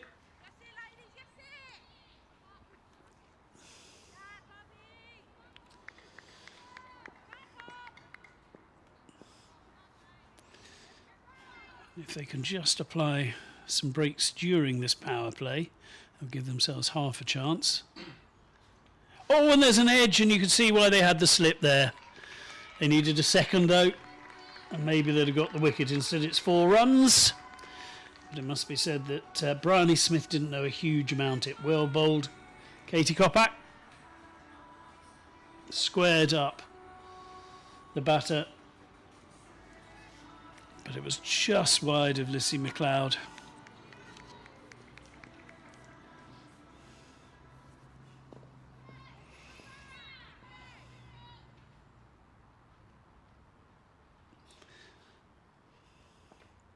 Kopak bowls. That's a little bit wide, and that's swept away into the covers. There is a fielder out there,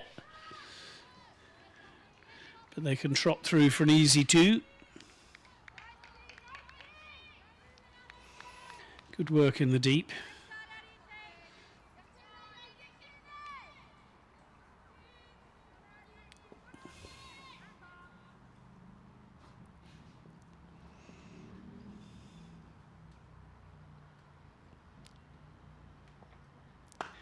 And that's smashed away into the covers again. Cordelia Griffith, who ends up doing a lot of this fielding, gets it in and keeps them down to a single with a brilliant piece of fielding and a great throw.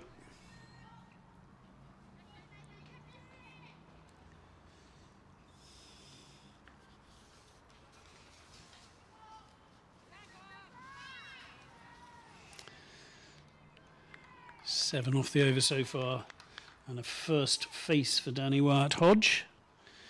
Looks around to see who is where. Katie Kopak waits.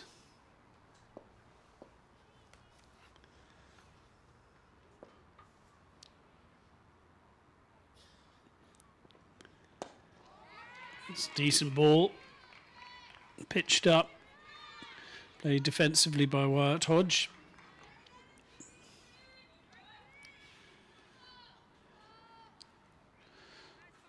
The sun has now come out, so the cloud cover that was just helping the ball a bit earlier, well, was possibly helping the ball a bit earlier. Won't be doing so now.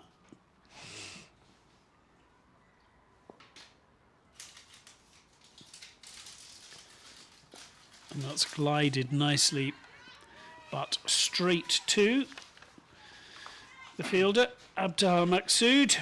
End of an over, 7 from it, which is tidy, but it could have been so much better for Essex if that edge had gone slightly closer to the slip. But setting off in pursuit of that 149, 7 without loss. Toby, ready for over 2. Yeah, over 2, exactly. I think it's not a bad start for Essex, already creating some chances. You already mentioned the cloud cover or lack of in the second innings now here. It'll be interesting to see how Essex might go about this. Looks like Grace Scrivens is going to open the bowling with herself here. She's done that a few times. Some of her off spin. Very happy to mix it up when she does bowl. Can loop it up, can fire in a few as well. So we'll see what she elects to do against her opposition skipper here, Bryony Smith. Just fires that one in at a good pace. That one's, oh no, overthrows. Could be 4 overthrows. Oh, really good fielding there. I think that's Esme McGregor at backward point, hurtling round to stop what would have been an undoubted 4. That's phenomenal backing up from her. Slightly wayward throw from Eva Gray. Yes, rather an unnecessary throw, given that no one was running. But a run has been taken now.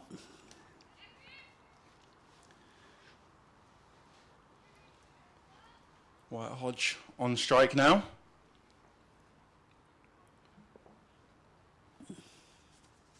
Shorten dragged down and just pulled away nicely into the leg side for a simple single. Joe Gardner out there to field.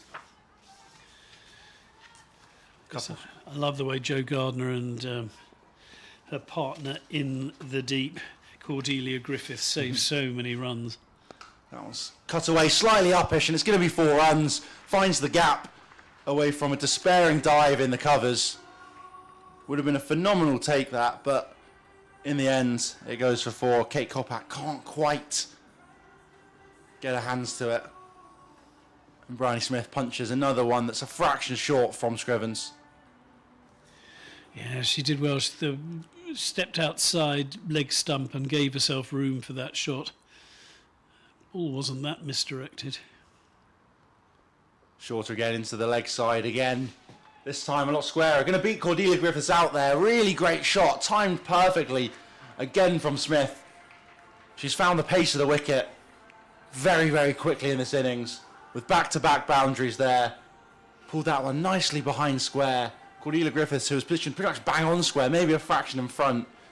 Left stranded as she's chasing that one down there, but it really was a good shot, because that is a very long boundary, and that ball flashed over the boundary ropes before the fielder almost had a chance to move.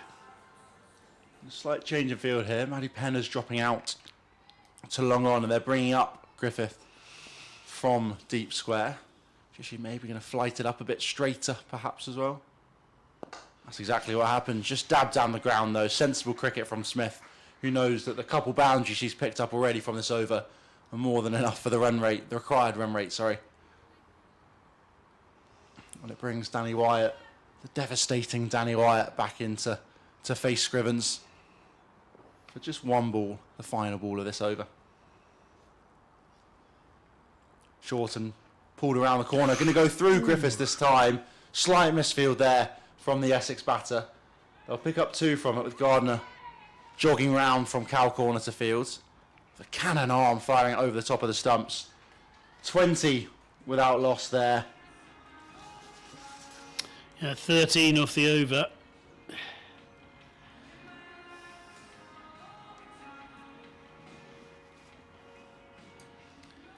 And a decent start for Surrey.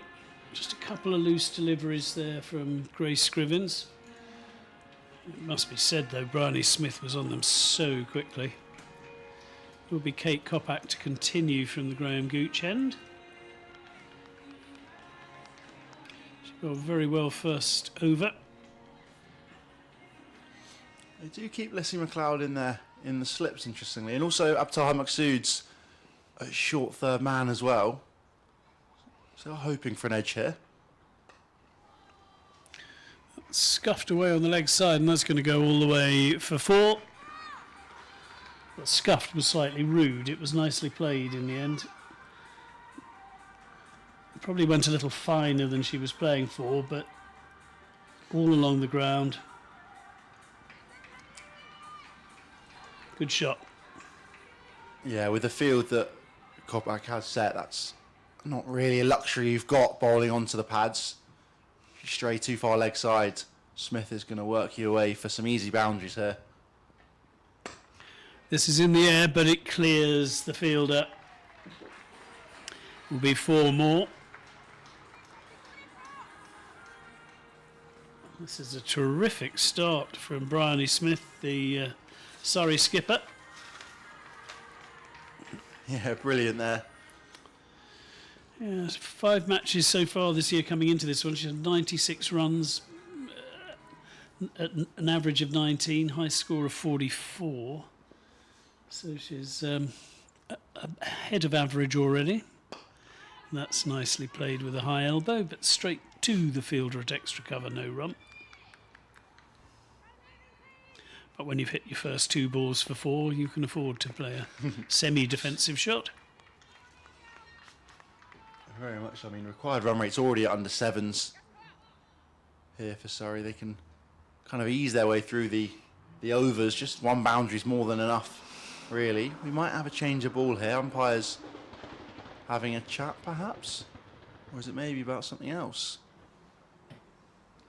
Yes, just looking to see what possibly Rose Davey has spotted to come and report it to Simon Widdop. Scriven's now going to join them. Just to try and find out what's going on.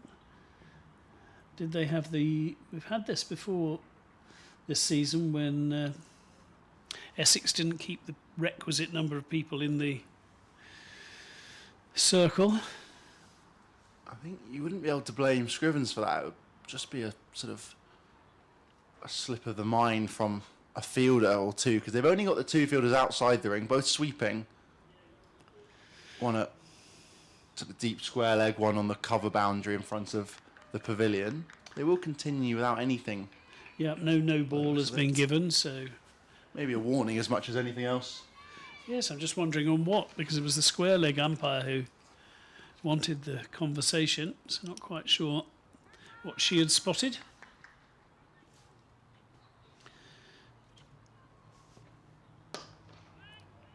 And again, it ends up in the hands of extra cover.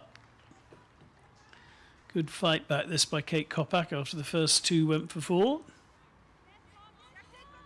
Yeah, she has started to find the right line and length, seemingly. Perhaps still a fraction straight. With only 3 fielders on the leg side and just the 1 sweeper. Deep square leg.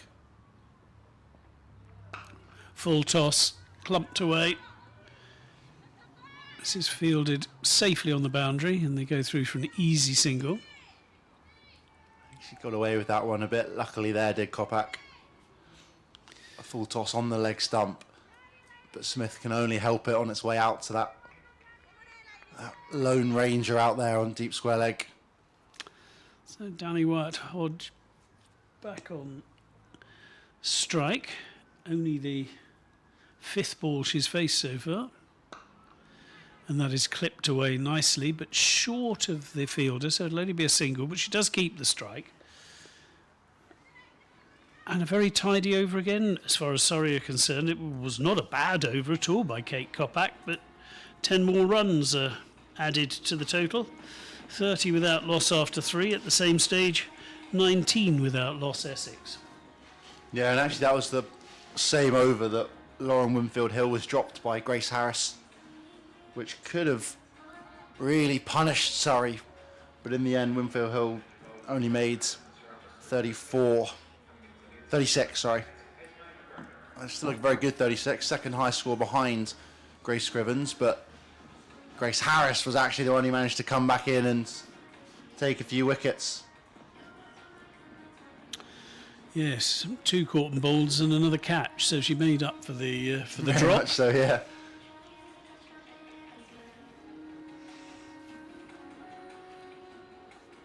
We'll see change of bowling. Esme McGregor, who has been by far Essex's best bowler in the Vitality Blast this season. She's taken at least 2 wickets in innings 4 times out of the 5 games Essex have played. Yeah. With phenomenal figures of 4 for 8 against Somerset as Essex won by 65 runs. She took 3 for against Birmingham and 2 fors against the Blaze and Hampshire as well. Yeah, remarkable, isn't it? The last match out was the first time she'd gone wicketless. In comes McGregor. Full and straight and just flicked off the pads there nicely by Wyatt Hodge. Fielded well by Joe Gardner. Yes, but Essex need Esme McGregor to come to the party today, that's for sure. I think it's got to be wickets really, isn't it? Yep. Power play's always going to be tricky with just the 2 fielders outside the ring. If they can pinch 1 or 2 in these final couple overs.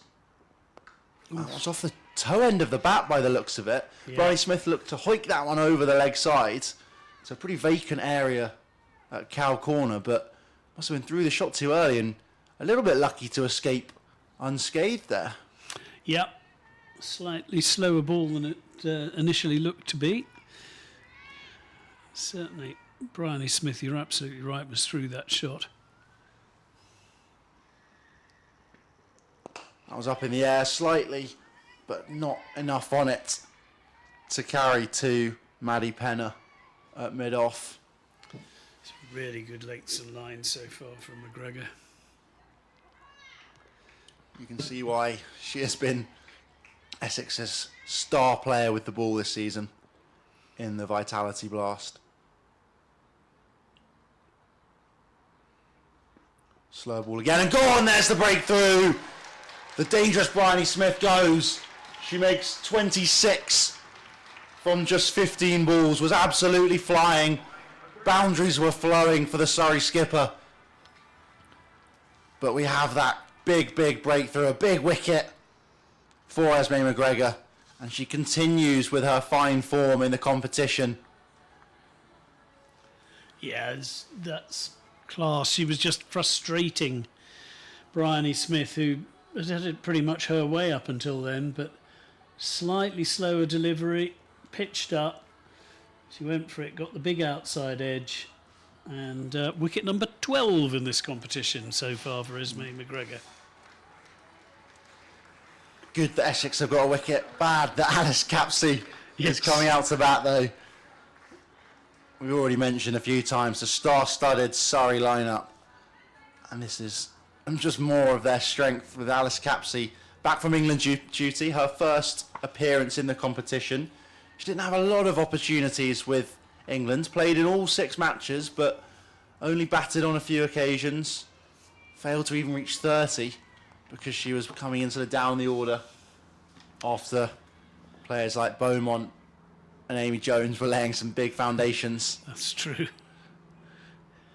I have a slight change in field here. I think Winfield Hill just wants Scrivens to maybe come a fraction wider. Obviously knowing Capsey well, captaining her at the Oval Invincibles. McGregor in again now. Full and straight and caught bowled! 2-2! Esme McGregor has dismissed the dangerous Alice Capsey with a phenomenal caught and bowled.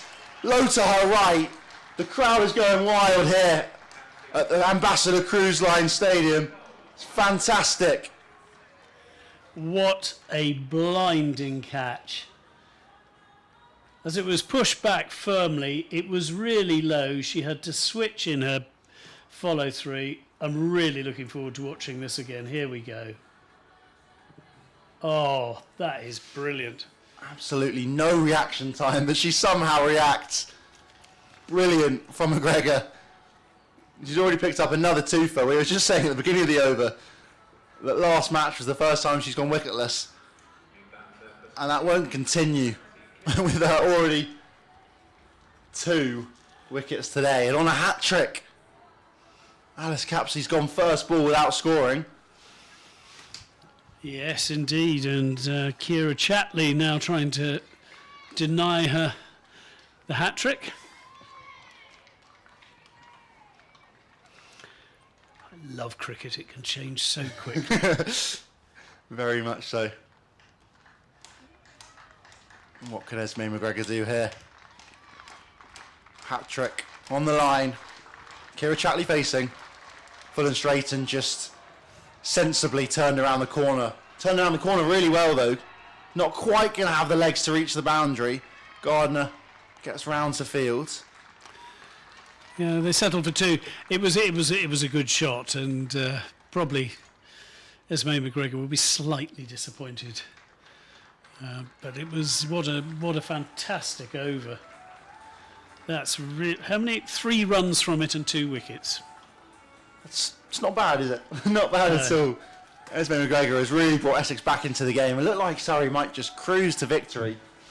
With the required run rate, at about 6.5 before that over started. It's now back at well over 7s. And they're on a par as well, because it was 31 without loss, Essex, at this point in the match, and suddenly they've been dragged back by that fantastic over, which included that brilliant caught and bowled. Well, Eva Gray into the attack. I was wondering when we might have seen her. She's often taken the new ball in the one-day competition, but less so in the T20s. Oh, and that's a decent shout. Must have just been sliding down leg, but it was well pitched up. I was going to say, Gray is not the tallest of bowlers, pretty skiddy. Absolutely, and that's what surprised Wyatt Hodge on that last ball. It was a decent shout. Brings Kira Chatley onto strike again. Going to change the field. Just swapping Lissy McLeod from short third man to short fine leg, with Abtahar Maksud dropping into short mid wicket. Oof, and that's well bowled again. She found a really good bowled length to almost be bowling Yorker length.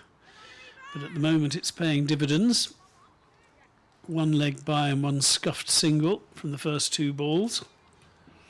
That's pretty good bowling from Eva Gray, directly to her field as well. We're just saying that just change the field for it. Exactly what she needed to do. Slower ball, cut away, great stop. And the fielding at the moment by the Essex team is really helping them, and that's that woman Esme McGregor again. It is Esme McGregor again. She's everywhere. I'm interested to see if she continues next over. I mean, surely she'll have to, with 2 for 3 in the last over. But maybe yes. Tricky balance. It is a very tricky balance. Eva Gray again with that Yorker length, and it's dug out by Wyatt Hodge. Lovely bowling. The crowd is definitely starting to get going here. Yes. In Chelmsford. I think it was starting to go a fraction flat before Esme McGregor came into the attack, and then 2 and 2 has got them going, and now they're clapping and cheering with pretty much every ball here for Essex. Foolish again, driven up, and extra covers there very quickly. And this, you have to remember, is during the power play. And at the moment, the gaps are not appearing very regularly in the Essex field. Just the 3 runs so far from this over. Come on, Eva Gray. Can you finish this over in the style in which you've bowled it so far? You can. It's cut backward of square. Surrey will still be pretty pleased, though. They've got Kira Chatley and Danny Wyatt Hodge at the crease, both of whom are excellent batters. But the brakes have just been applied a bit. Yeah, and even with that, they've still got a few international players still to come. Grace Harris, Alice Davidson-Richards, Phoebe Franklin as well. Stalwart of the domestic game. There's a lot of options here for Surrey, and a deep batting lineup as well. Interestingly, we are going to see a change of bowling. Maddie Penner, the overseas international, going to come in. A few of her leggies. A little bit of spin. Obviously they want to try and save McGregor and her vital overs for when they feel like they really need it. But the final over of the power play here, Essex have clawed their way back into the game. And are actually ahead of where Surrey are at the moment when you look back to the last innings. That one's short and cut away, but fielded well there by Kopak. Yeah, there's a real buzz about the fielding at the moment from Essex, which they need to keep going.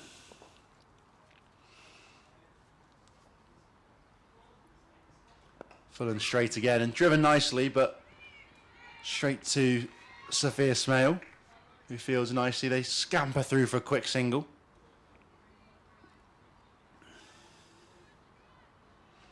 Just 4 balls left inside the power play. Sorry, kind of need to make the most of it if they can. Because at the end of this over, another 2 fielders will drop outside the ring, drag down and cut away to the offside.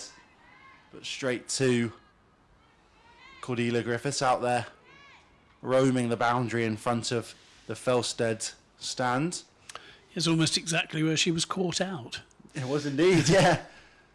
A slightly controversial catch in the end, but she did have to go without scoring. First ball in the end, looking to try and go big. That was short again. Slight fumble there from Kopak this time. They're going to get through for 1. Thoughts are 2. Bit of a mix-up, but in the end, no is the right call, and no is called. Yeah, Danny Wyatt Hodge just missed out a little bit with that one. It was shortish, it was wideish. And they eventually managed to get the single through the misfield, but... Shorter and looks to push that one through the offside again, but finds Kopak for another dot ball. Just 1 ball remaining in the power play here.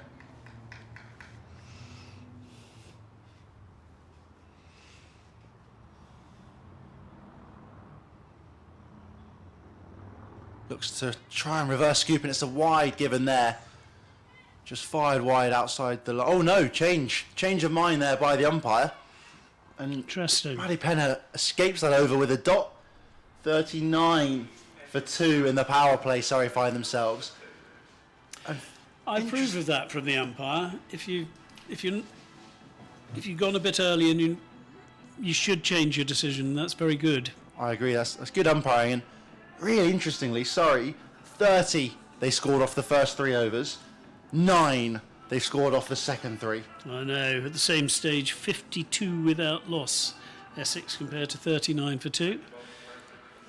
But we know what happened later on in the innings. Yeah. As Surrey clawed back their way into their bowling innings, Essex have done the same here, but with a long way still to go. A change of ends for Esme McGregor. And that is signalled by the umpire as the end of the power play. Esme McGregor, who bowled so beautifully from her 1 over at the Alistair Cook end, is now going to see if she can do just as well from the Graham Gooch end. Yeah, 3 fielders out the ring on the leg side, at deep mid-wicket, deep square, deep fine leg, and a pretty much continual sweeper on the offside as well. Oh, and that's a decent shot. I think Darnie Wyatt Hodge has got a bit bored, and she has just smashed Esme McGregor back over her head for 4. Yeah, great use of feet there. Gets to the pitch and launches a big strike down the grounds. First boundary in a good few overs there for Surrey. Esme McGregor has a chance to just recalibrate a little. As long on goes back and fine leg comes up.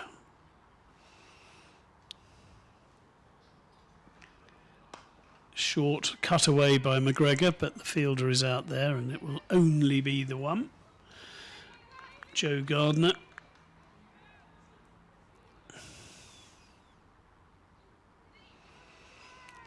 Patrols a lot of the wide open spaces for Essex.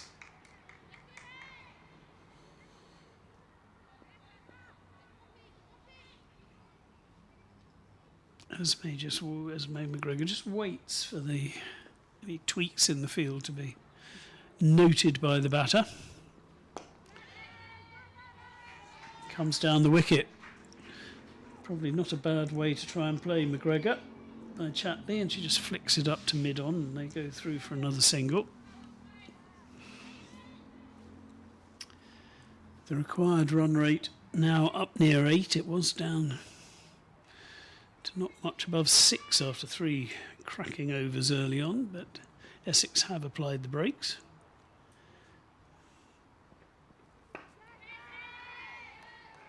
And forces the defensive shot from Wyatt Hodge. 13 from 14. It's slow going by her usual rather rapid standards. But for Surrey, she is still there.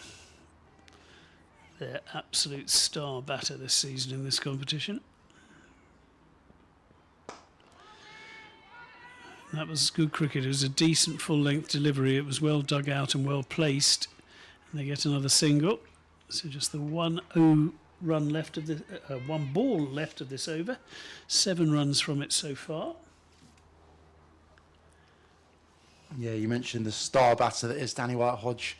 It's past 50 in 4 of the 5 innings that she's batted in this competition. Scores of 53 not out, 62.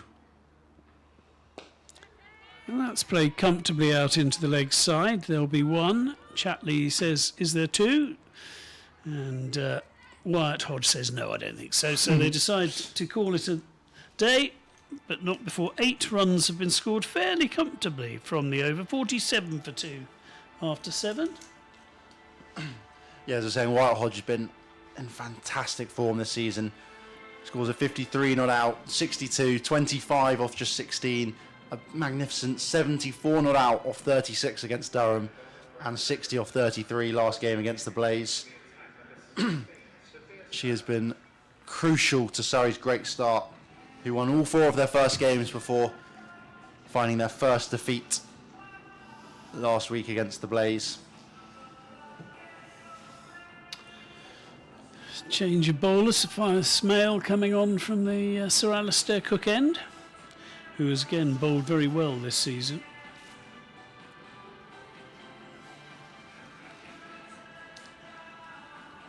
I see some left arm orthodox here, left arm finger spin for Essex. Sweep there from Chatley, but finds McGregor out there on the deep square leg boundary. Just 1 run. We already see Smale discussing with skipper Scrivens about changes to fielding placements. They're going to have to bring someone inside the ring though, and it will be Cordelia Griffiths, who's out there at deep cover. So I think Smale's going to have to bowl pretty straight here. She can't risk dropping anything short with no cover at all on the offside boundary, other than a very straight long off. Yeah, Danny Wyatt Hodge is averaging 90 this season. As 2 of those 50s were not out as well. It's an easy game for some. Use the feet there, chip down the ground nicely. Not quite going to find the gap though as Maddie Penner comes round to field well. That's really good fielding. That's the urgency Essex require. They just get the 1 for it.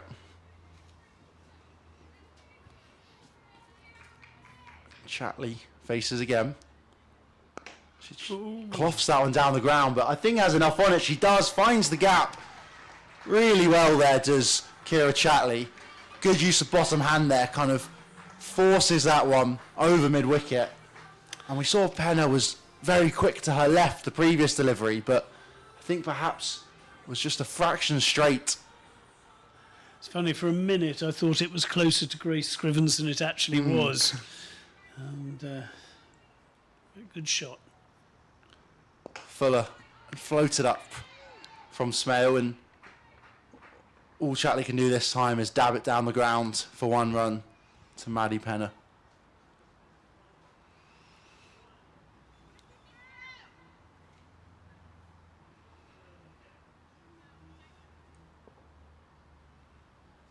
White Hodge again. Looks to sweep this time. I think a bottom edge perhaps saves her there. Could have been very, very tight for an LBW though. Yeah, well bowled.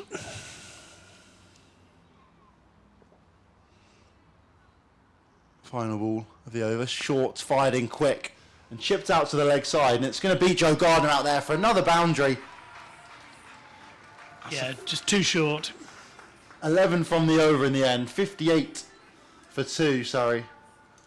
A very good over from Chatley and Wyatt Hodge there to just boost their tallies a little bit. Yeah, she tried to fire it in, left it a bit short, and in the end it was a bit help yourself, and good shot.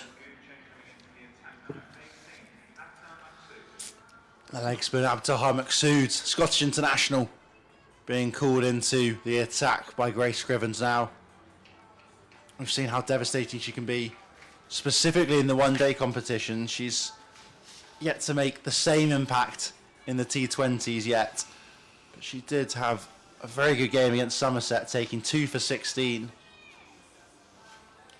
And she's been difficult to get away in the other games, so she's breaks are as good as wickets sometimes in this form.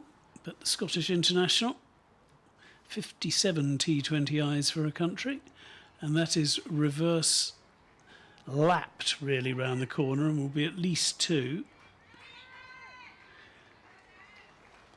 That's good fielding in the end by that busy player at the moment, Esme McGregor.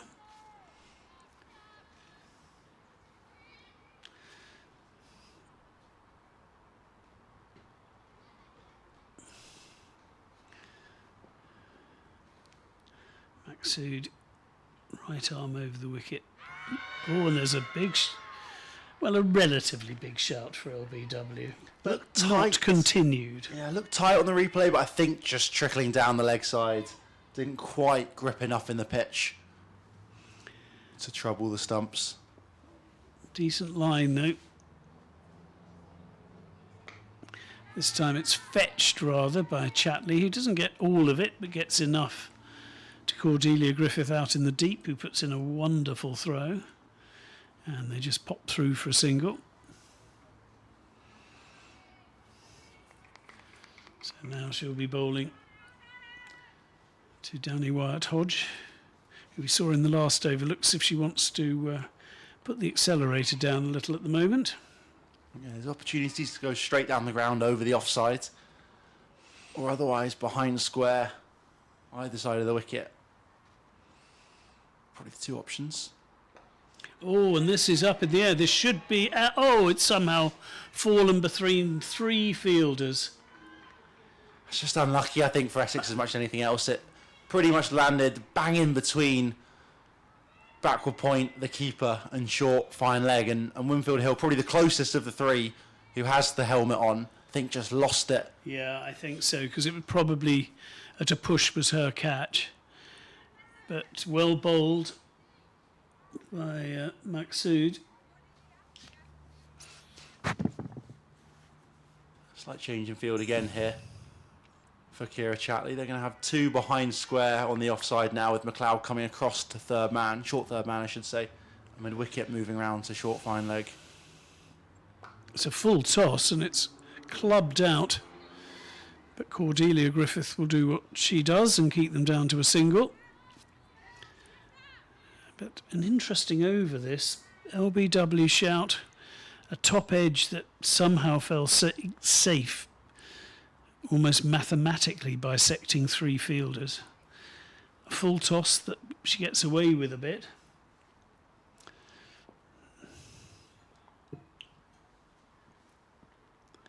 Oof, and that nearly does for Darnie Wyatt-Hodge as well. She tried to get outside off and cut the ball away, but she very nearly got herself out. That's a really, really good over by Abtahar Maqsood. Just 5 runs from it. So the run rate exactly 7. The run rate required now very nearly 8. Yeah, it's interesting. The last couple overs have been hard to kind of gauge who's been on top, really. I mean, that last one, Maqsood obviously created some chances, but was a little bit loose at times with that full toss, for example. Similarly, the previous overs, Wyatt-Hodge looked to be aggressive, but there have been opportunities as well for Essex. I think it's sort of starting to pan out this game with another wicket or two for Essex will leave them on top, you'd assume. And if these two can bat and put together a big partnership and start to pile on the runs, Surrey will take full command. Eva Gray in again now. Slow ball start. Chip down the ground. Straight towards Penner, but it's going to fall just short of her. Good fielding in the end. One bounce and takes it. They're living dangerously, though, aren't they? That's 2 on another day in the last half a dozen balls that could have gone straight to a fielder. I think because Surrey bats so deep, there's just that freedom that all of the batters have had. You've seen it with Bryony Smith, for example, earlier today, who was batting so beautifully, but ended up being dismissed, being bowled by McGregor, looking to continue to be expansive. And these two as well haven't really got a hold of a lot, but have looked to try and be positive where they can. Slow ball again, and that was slashed over the offside, up in the air. And it's dropped there by Cordelia Griffiths. Wow. Not a simple catch by any means, diving to her right, but I think she'll be disappointed with that one, having got all the way there with some hard yards and getting a good hand to it as well. If Essex wanted anybody under that, it would have been Cordelia Griffiths. Just watching it again. Slower ball, as you rightly said, clubbed out. She got there and then just couldn't cling on. And dangerous person to drop to. Full and straight and fired in there by Eva Gray this time. A really good Yorker and a dot ball for Kira Chatley. But she does well to just keep that one out. Eva Gray's bowled well so far today. She's not missing her Yorkers when she's bowling them, and she's got a few change-ups, her slower balls as well. It's been impressive from her so far. Slow ball again, and Chatley looks to hoik that one to the leg side.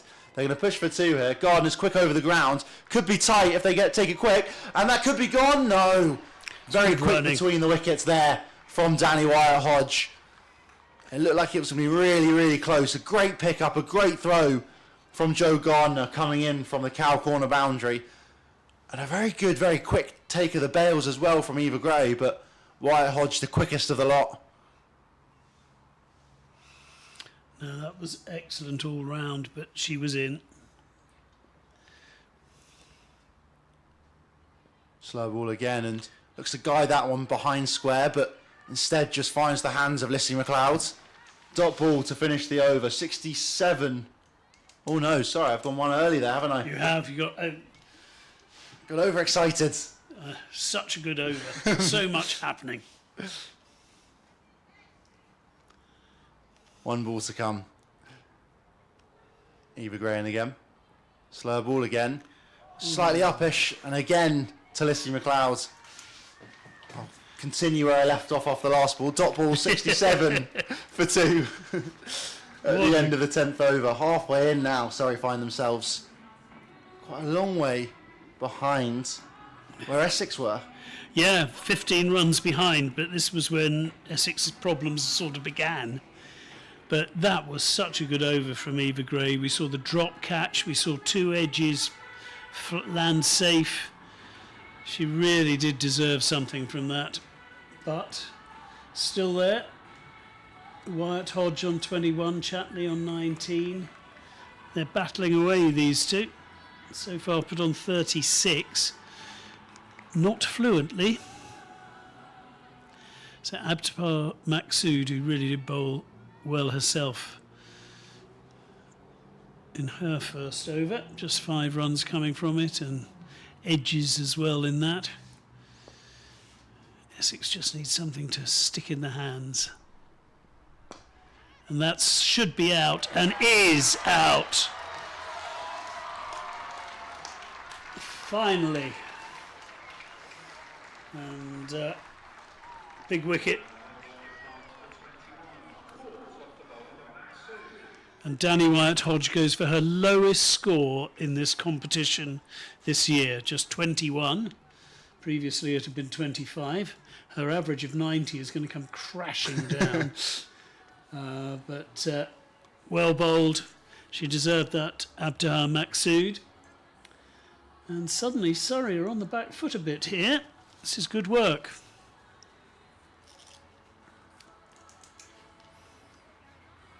Yeah, very, very good piece of bowling again from Maqsood. And as you say, all Essex needed was just a catch to stick. And that was exactly what happened. You can see the delight. That is such a big wicket. Because she has been in such fabulous form. So Grace Harris in at number 5. Well, she bounced back from a drop catch to bowl beautifully earlier today.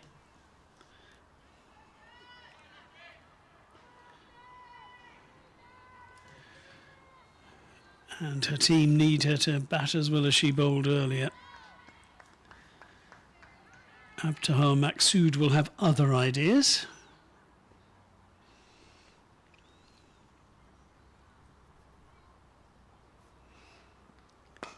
That's driven nicely, but straight to the fielder.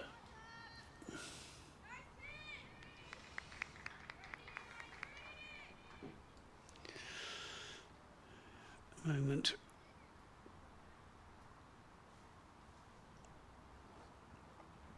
Essex keeping the pressure on. That's a lovely shot. That really is a gorgeous shot. Leant back, played it late, and dragged back in brilliantly. Skipper Scriven showing our troops what to do, putting everything on the line there. Really good fielding. Just even if it just saves one, that could make a difference. So brilliant from Grace Scrivens.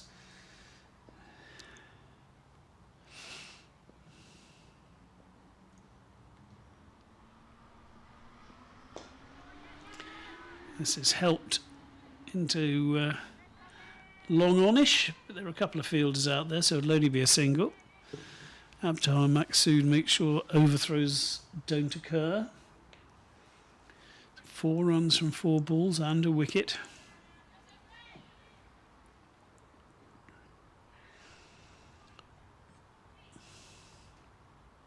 Be Harris facing. Oh, and that might be close, but did she just get in? She must have just got in, Chatley. It was good fielding. Certainly was good fielding. Yeah, I think from, obviously we've not got the best angle here, kind of behind the bowler's arm, but it looked like she just made it home with a big sprawling drive. But I think the Essex fans sat parallel were getting quite excited about that. No, I think you're absolutely right. She was running to the danger end, Kira Chatley. She knew what she was doing. She took it on and she got home. Good running. Short. Fetched. And that is a disappointment from Abtahar Maqsood. She bowled beautifully. But as can happen with leggies, just dragging down one. And that one is crunched away for 4. And so it turns out to be a slightly expensive over in the end. Yeah, 9 from it in the end. And that last one, I think in particular, put away really nicely by Chatley. There's not a huge gap between the fielders at sort of deep mid-wicket and deep square leg, but she timed it nicely, powered her way straight through that gap to pick up a boundary and make the most of a very rare long hop from Maqsood's. Maddie Penner, the other leggy, into the attack at the Sir Alistair Cook end now.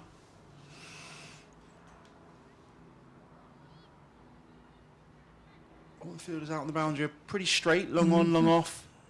Quite a straight, deep mid wicket, and also a sweeper on the cover boundary as well. That was cut perfectly through the gap. A lovely shot. Opens the face there, does Grace Harris. Runs it all the way to the rope, and it's almost dragged back in the end there. But in the end, it's flicked for 4. And a really nice shot there from Harris to pick up another boundary for Surrey. Yeah, Maqsood might be slightly disappointed she didn't manage to cut it off, but it was a nice, beautifully timed shot. Spat a bit in front of her, didn't it? Yeah, I think just the spin off the face of the bat as much as anything else. Penner continues. Flat again and pushed into the offside again, this time in front of square though. Thoughts of 2 from Chatley, but Harris, very happy to settle for the 1 as Penner's been hit again there, I think. Got a hit while she was batting. She'll walk that one off.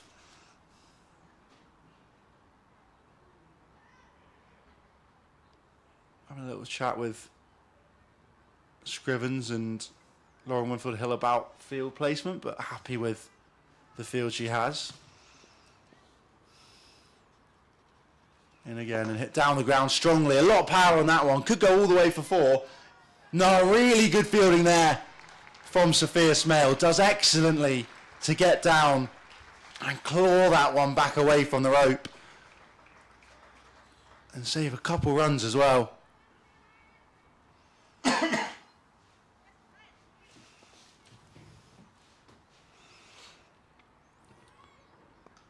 one's cut away again, this time to the fielder at point. And a dot ball there for Surrey. Yes, as many of those as possible.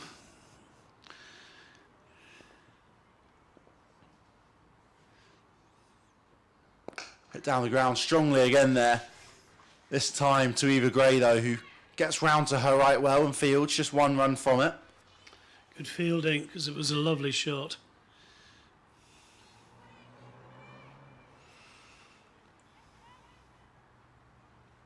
Just 1 ball remains in this over. The 12th over. Floated up again and just dabbed into the offside. Kira Chatley's quick between the wickets again and makes it comfortably home for a single. 85 for 3. Surrey find themselves now not miles behind where Essex were. They're kind of going at a similar rate, but this was about the stage where Essex started to falter. Wickets sort of started to tumble in a couple overs time and they really stalled from there. Yeah, the last 5 overs, Essex just couldn't get going. No, it's interesting. 64 off 48.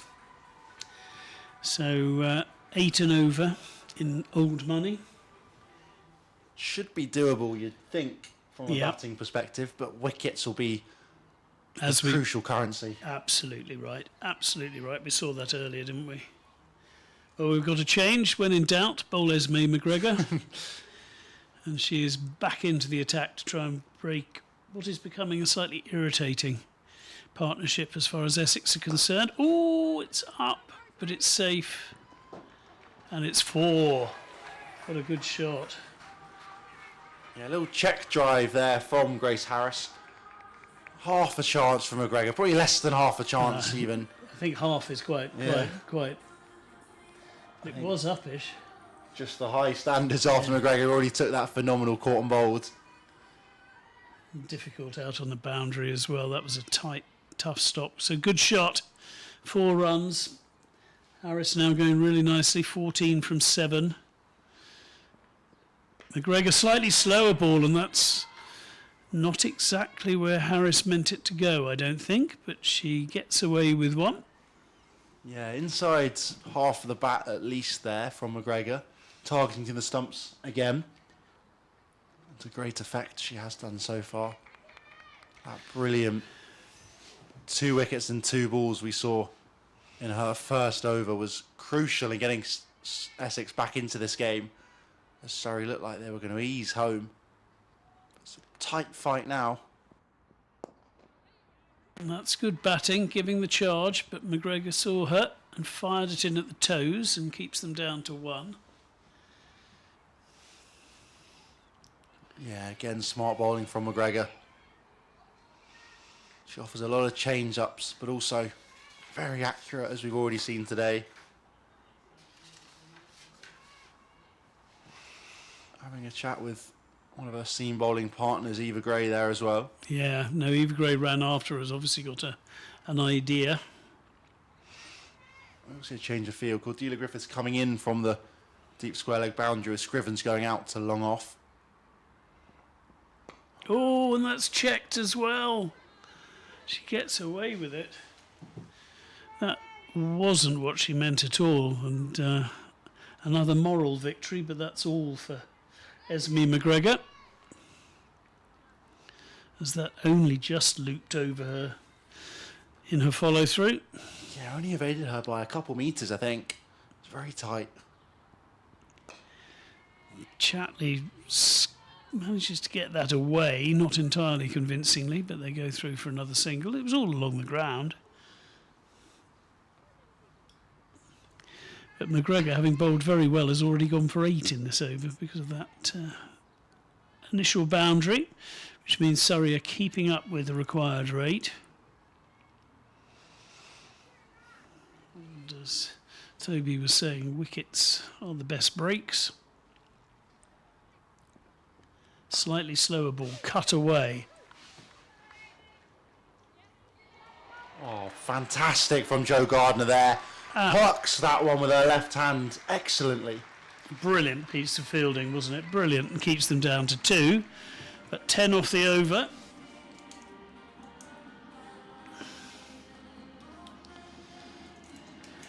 At this stage, 107 for 2, Essex.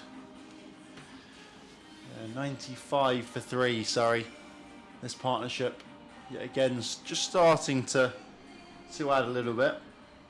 It's about 30 now, just under.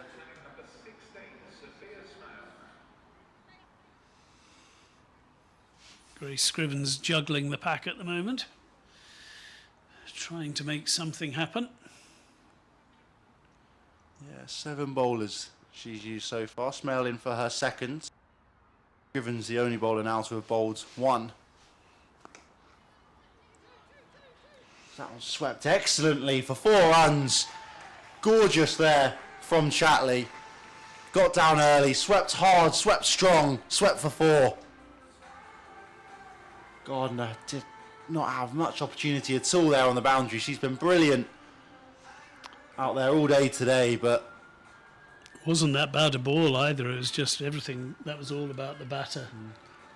Actually, you know, good for Chatley now. They're having to bring a fielder up from the offside just to try and have someone defend that deep square leg boundary where Chatley has looked to sweep and looked to score. She reverse scoops this time, and it could be another boundary. Runs all the way up the hill for 4 runs towards the Graham Gooch ends. Back-to-back boundaries for Kira Chatley with just a delicate shot, a deft touch to run that one through third man for 4. Given all the Essex and the England and Australia batters she's been with so far, this innings is high class. That was a brilliant shot. She'd forced the field change, and then she pulled off the reverse sweep because there was a big gap, and beautifully batted. That brings up the 100 for Surrey as well. 103 for 3. This partnership starting to add and annoy Essex, I'm sure. So that one's tighter from Smale. They're going to come through for a quick single there. Smale around the wicket. Sorry, over the wicket this time. Bowling into the, well, what would be the rough if we were playing a 5-day test match, but I can't imagine there's a huge amount on what looked like a fairly new pitch at the start of the day. Just a few footmarks around. She'll continue to bowl over to Harris. 3 sweepers out on the leg side, 1 straight down the ground at long off. That one finds the fielder at long on. Maddie Penner.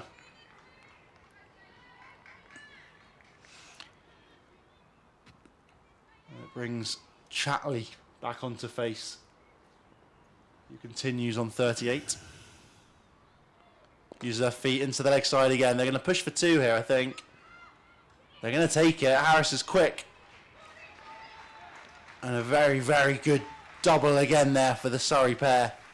It was really well run by Harris, because then the throw had to go to the wicket-keeper, which was a much further throw, and more difficult, and safely through for 2.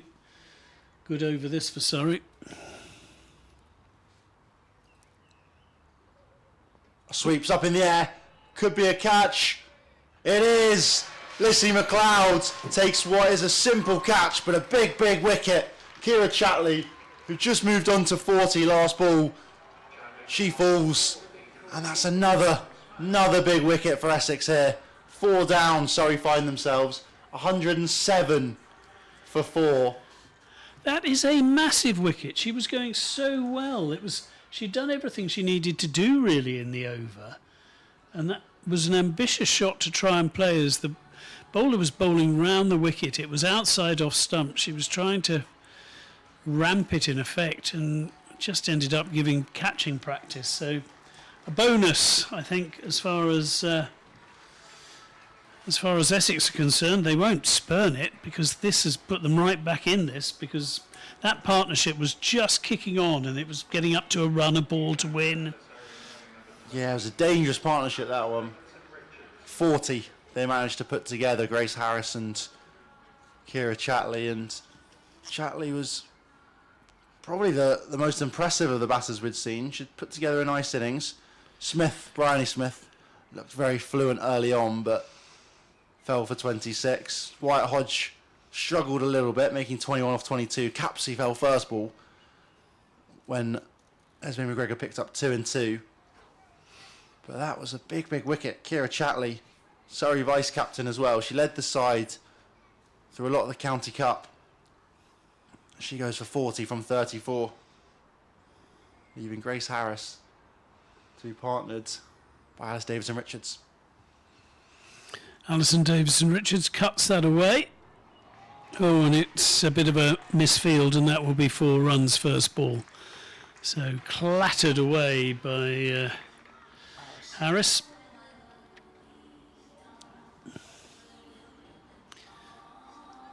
Yeah, I think It wasn't that bad a ball, but it should have been cut off, really. However, despite that wicket, Surrey still on course. 38 of 35. It's eminently doable. 1-1-1 though, the unlucky scoring cricket. Can Essex make it pay? It's clubbed away to extra cover. There's no run. I'll have another ball at 1-1-1 with Essex.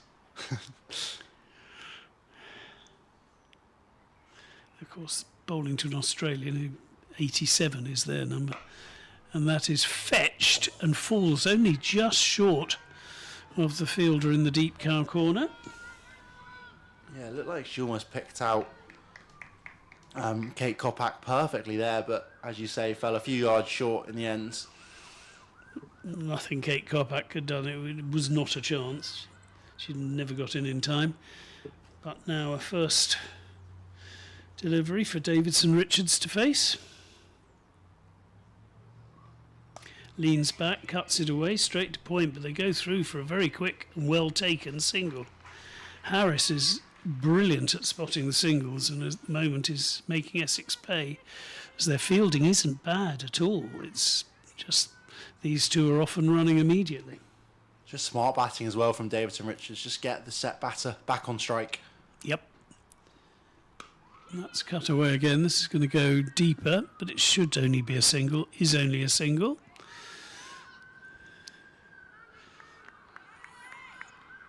So one more ball from the over. 7 from it so far.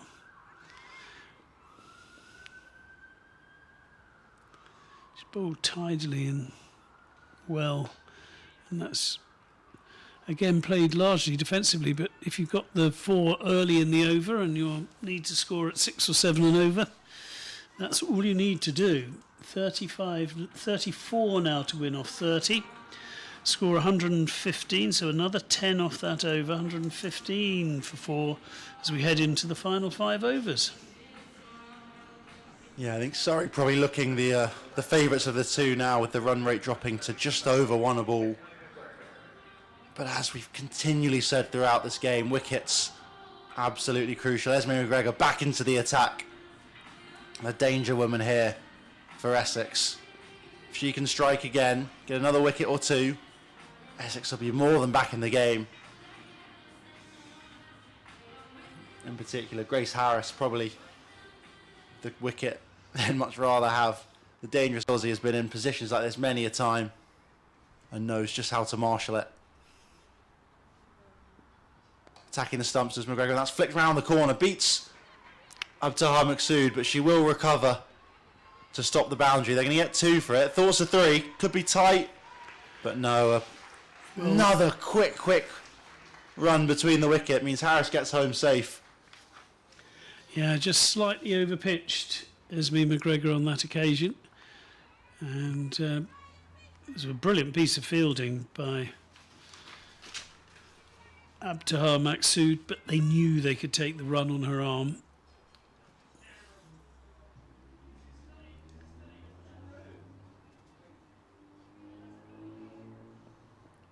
That was hit long out the ground. 6 runs it is. Massive from Harris. She did all the hard work last ball with getting back for the 3, and then a huge 6 there, the first of the game.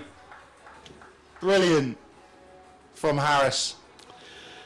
Yeah, you feel for Esme McGregor. She's been the girl with the golden arm, and she's been told, please stop this. Them winning, and at the moment Harris is batting so well. She's made such a difference since she came in. Essex were in the ascendancy. Cut someone up in the air, and she's gone! McGregor has her 3rd. 6 last ball, wicket this ball. I think McGregor will take that. The dangerous Grace Harris back in the pavilion now. McGregor with her 3rd wicket. She's only got 3 balls left in the innings that she can bowl, but she's making as much an impact as she can. That she has a golden arm. She really has a golden arm. As she looked so well set, Grace Harris. She had blasted the 9 of the over. She could have just played defensively, but just uppishly enough, and the mistake comes, and 3 wickets yet again for Esme McGregor. That's 14 in the competition already this season. She's unbelievable effort, yeah. Big wicket.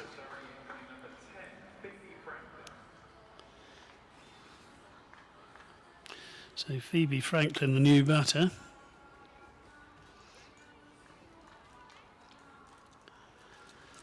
Does show the strength and depth Surrey have. Phoebe Franklin, a more than capable batter here, still to come to the crease.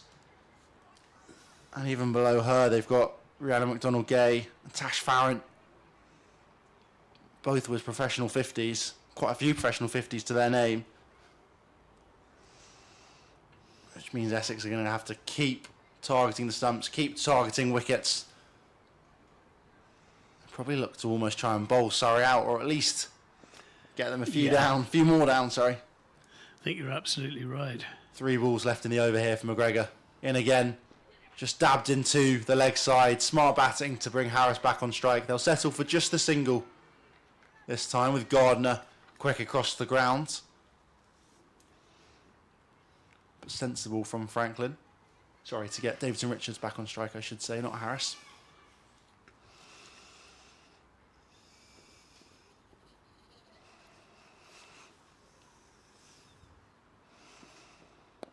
That was just dabbed down the ground. They'll get through for a leisurely single, as that one just evades McGregor.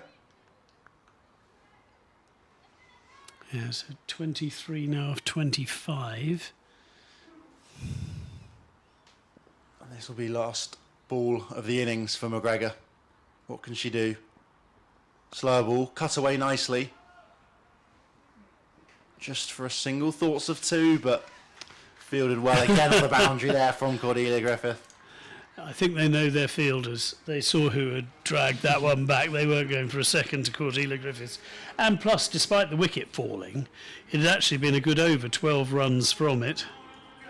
Oh yeah, it was that huge six. It was a 3 and then a 6 for Harris, which basically just eased them through the over. And then that wicket keeps the game interesting, keeps Essex in the game. 22 to win from 24. Well, that's exactly what Essex scored off their last 4 overs, was 22. So it's eminently doable, but wickets. And Eva Gray, who has so far bowled 0 for 6 from 2 overs. Fantastic figures. She can get another 3-run over under her belt. That would put the pressure back on a bit. Franklin facing, just come to the crease, 2 not out. She flicks that away, that's going to go for 4, I think. Yeah, beautifully placed. Beautifully placed, and she's cross with herself, Eva Gray. That's the first boundary she's conceded.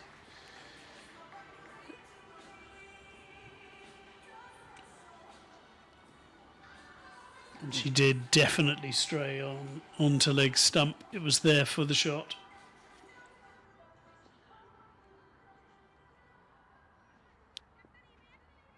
So 18 from 23.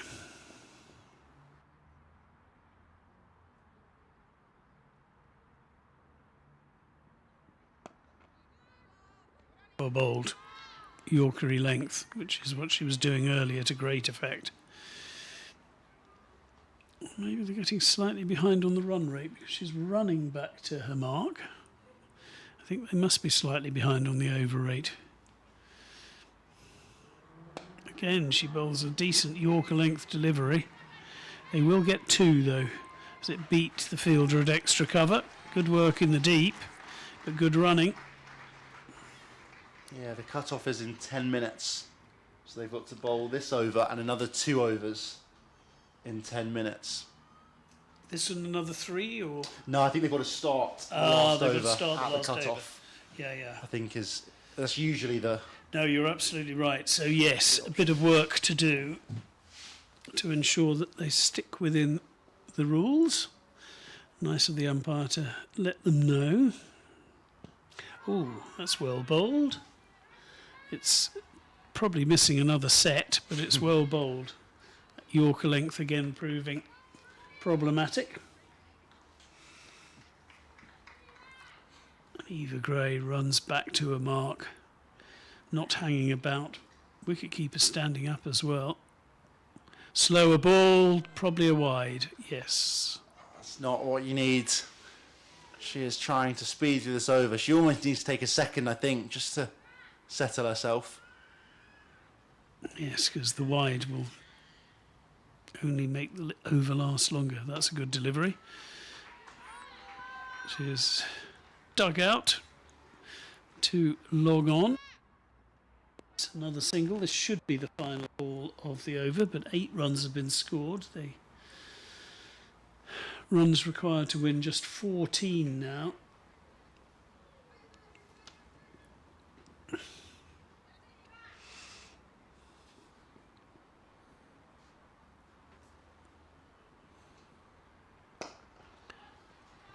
It's a good shot for 1. But that's really all they need at the moment, and it's a decent over, but another 9 runs have come from it, and 13 are now required from 18 deliveries, with 5 wickets in hand. Yeah, not many at all left on the scoreboard for Essex to defend, as Surrey edge closer here.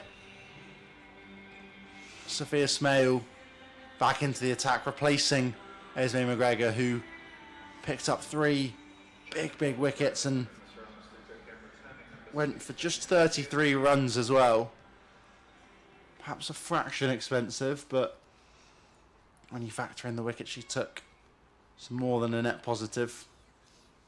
Smale similarly picked up the 1 wicket as well. But also 23 runs from her first 2. That one's chipped slightly in the air. Davidson-Richards just catching, I think, her leading edge as she looked to try and turn that one into the leg sides. Smale continues to bowl over the wicket. Outside the leg stump here. So LBW is definitely not on the cards. But it doesn't give Davidson-Richards much options here. She looks to sweep there, but misses that one. Down the leg side and a wide ball. Not what Essex need when they've only got, well, what was 13, now 12 runs to win on the scoreboards. Sweeps again there from Davidson-Richards, slightly aerially, but very safe so. Oh, the misfield. It's going to be 4. That's going to be very disappointing there. I think that's Esme McGregor out there at deep square leg. She'll be so disappointed with that one. I think that she didn't deserve that, did she? I think that all but seals the game for Surrey as well. Just 8 runs to win with 2.5 overs still to play. Yeah, it was the unfortunate Esme McGregor. That was punched into the leg side. They'll push for 2. Penner fumbles and they'll make it back comfortably in the end. These last few overs, I think Essex have just let their fielding standards slip a fraction. They were so good earlier on. Yes, it's been reverse innings, really, hasn't it? That one's again turned into the leg sides.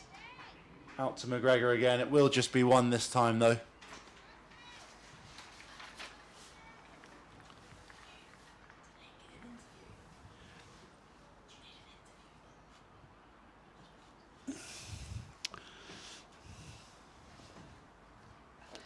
So, left arm over the wicket, driven straight, and they take an easy single. Yeah, it's been a funny old match. The Essex went off like a train, and then the wheels came off in the second half. It's almost the other way round with Surrey, but Surrey have timed this very nicely. Just 4 runs required. That one's pulled around the corner well there again. And just for 1, to McGregor. 3 runs to win. As the 18th over comes to an end, 146 for 5. As I say, pretty much sealed here for Surrey. Yeah, essentially, they're going to have to put the field stopping singles, and the ball that goes through will be it. It's a tricky one though, because the ease at which batters can just clear the infield now, you almost need a sort of a half sweeper or 2, kind of 3/4 of the way out for any kind of mishits. They will have that. They'll have someone at cow corner if Davidson-Richards just wants to take a swipe, but everyone else is inside the ring here for Eva Gray's over.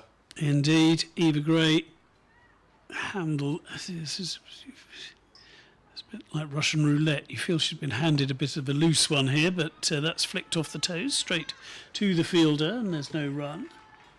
So just what her team needed. She can bowl a maiden now. She'd just start things being a little edgy. No pressure.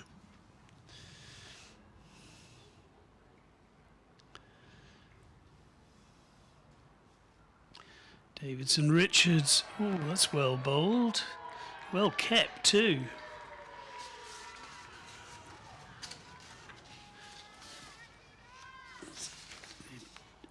Lauren Winfield-Hill with the attempted stumping, which off the pace of Gray is an impressive piece of wicket keeping. And is certainly keeping Alice Davidson-Richards in her crease. Oh, and that's a beautiful shot. That should be it. And a little dinked shot round the corner by Alice Davidson-Richards, which takes her up to 19. Just watching the winning shot again. Just a little reverse lap. Lovely. Decent match, though. Yeah, really, really good game in the end. I think at the halfway stage, it looked like Surrey were going to be pretty clear favourites, especially after the first 3 overs of the power play, finding themselves 30 without loss. Bryony Smith absolutely flying, but then a few quick wickets clawed their way back in. Esme McGregor, as you've already mentioned, with the golden arm, getting 2 and 2. And Surrey started to falter, but in the end, their deep batting lineup that they have was more than enough to see themselves home with a couple overs to spare. Kira Chatley topping the scoring with her 40 off 34.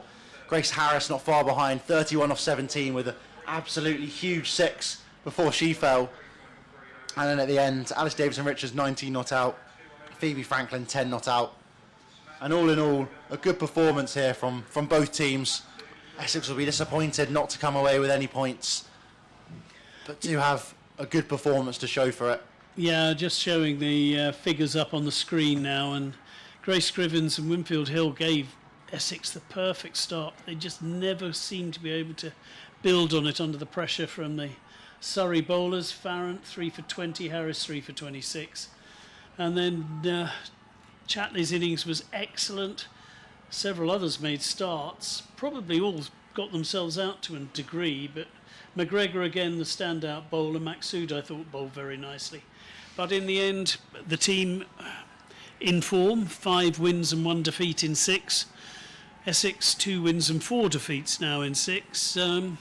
But it was tight, it was close, but Surrey win. Yeah, a tricky performance here for Essex.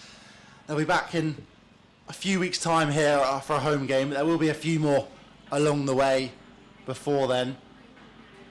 Until then, there's going to be a few more other games, I'm sure, as well, around the country. See the Birmingham Bears taking on the Hampshire Hawks at the moment. Hampshire require 139 off 15 overs to win, with the Birmingham Bears setting 178 as their total. Until then, we'll be back in a few weeks' time. We'll see you then.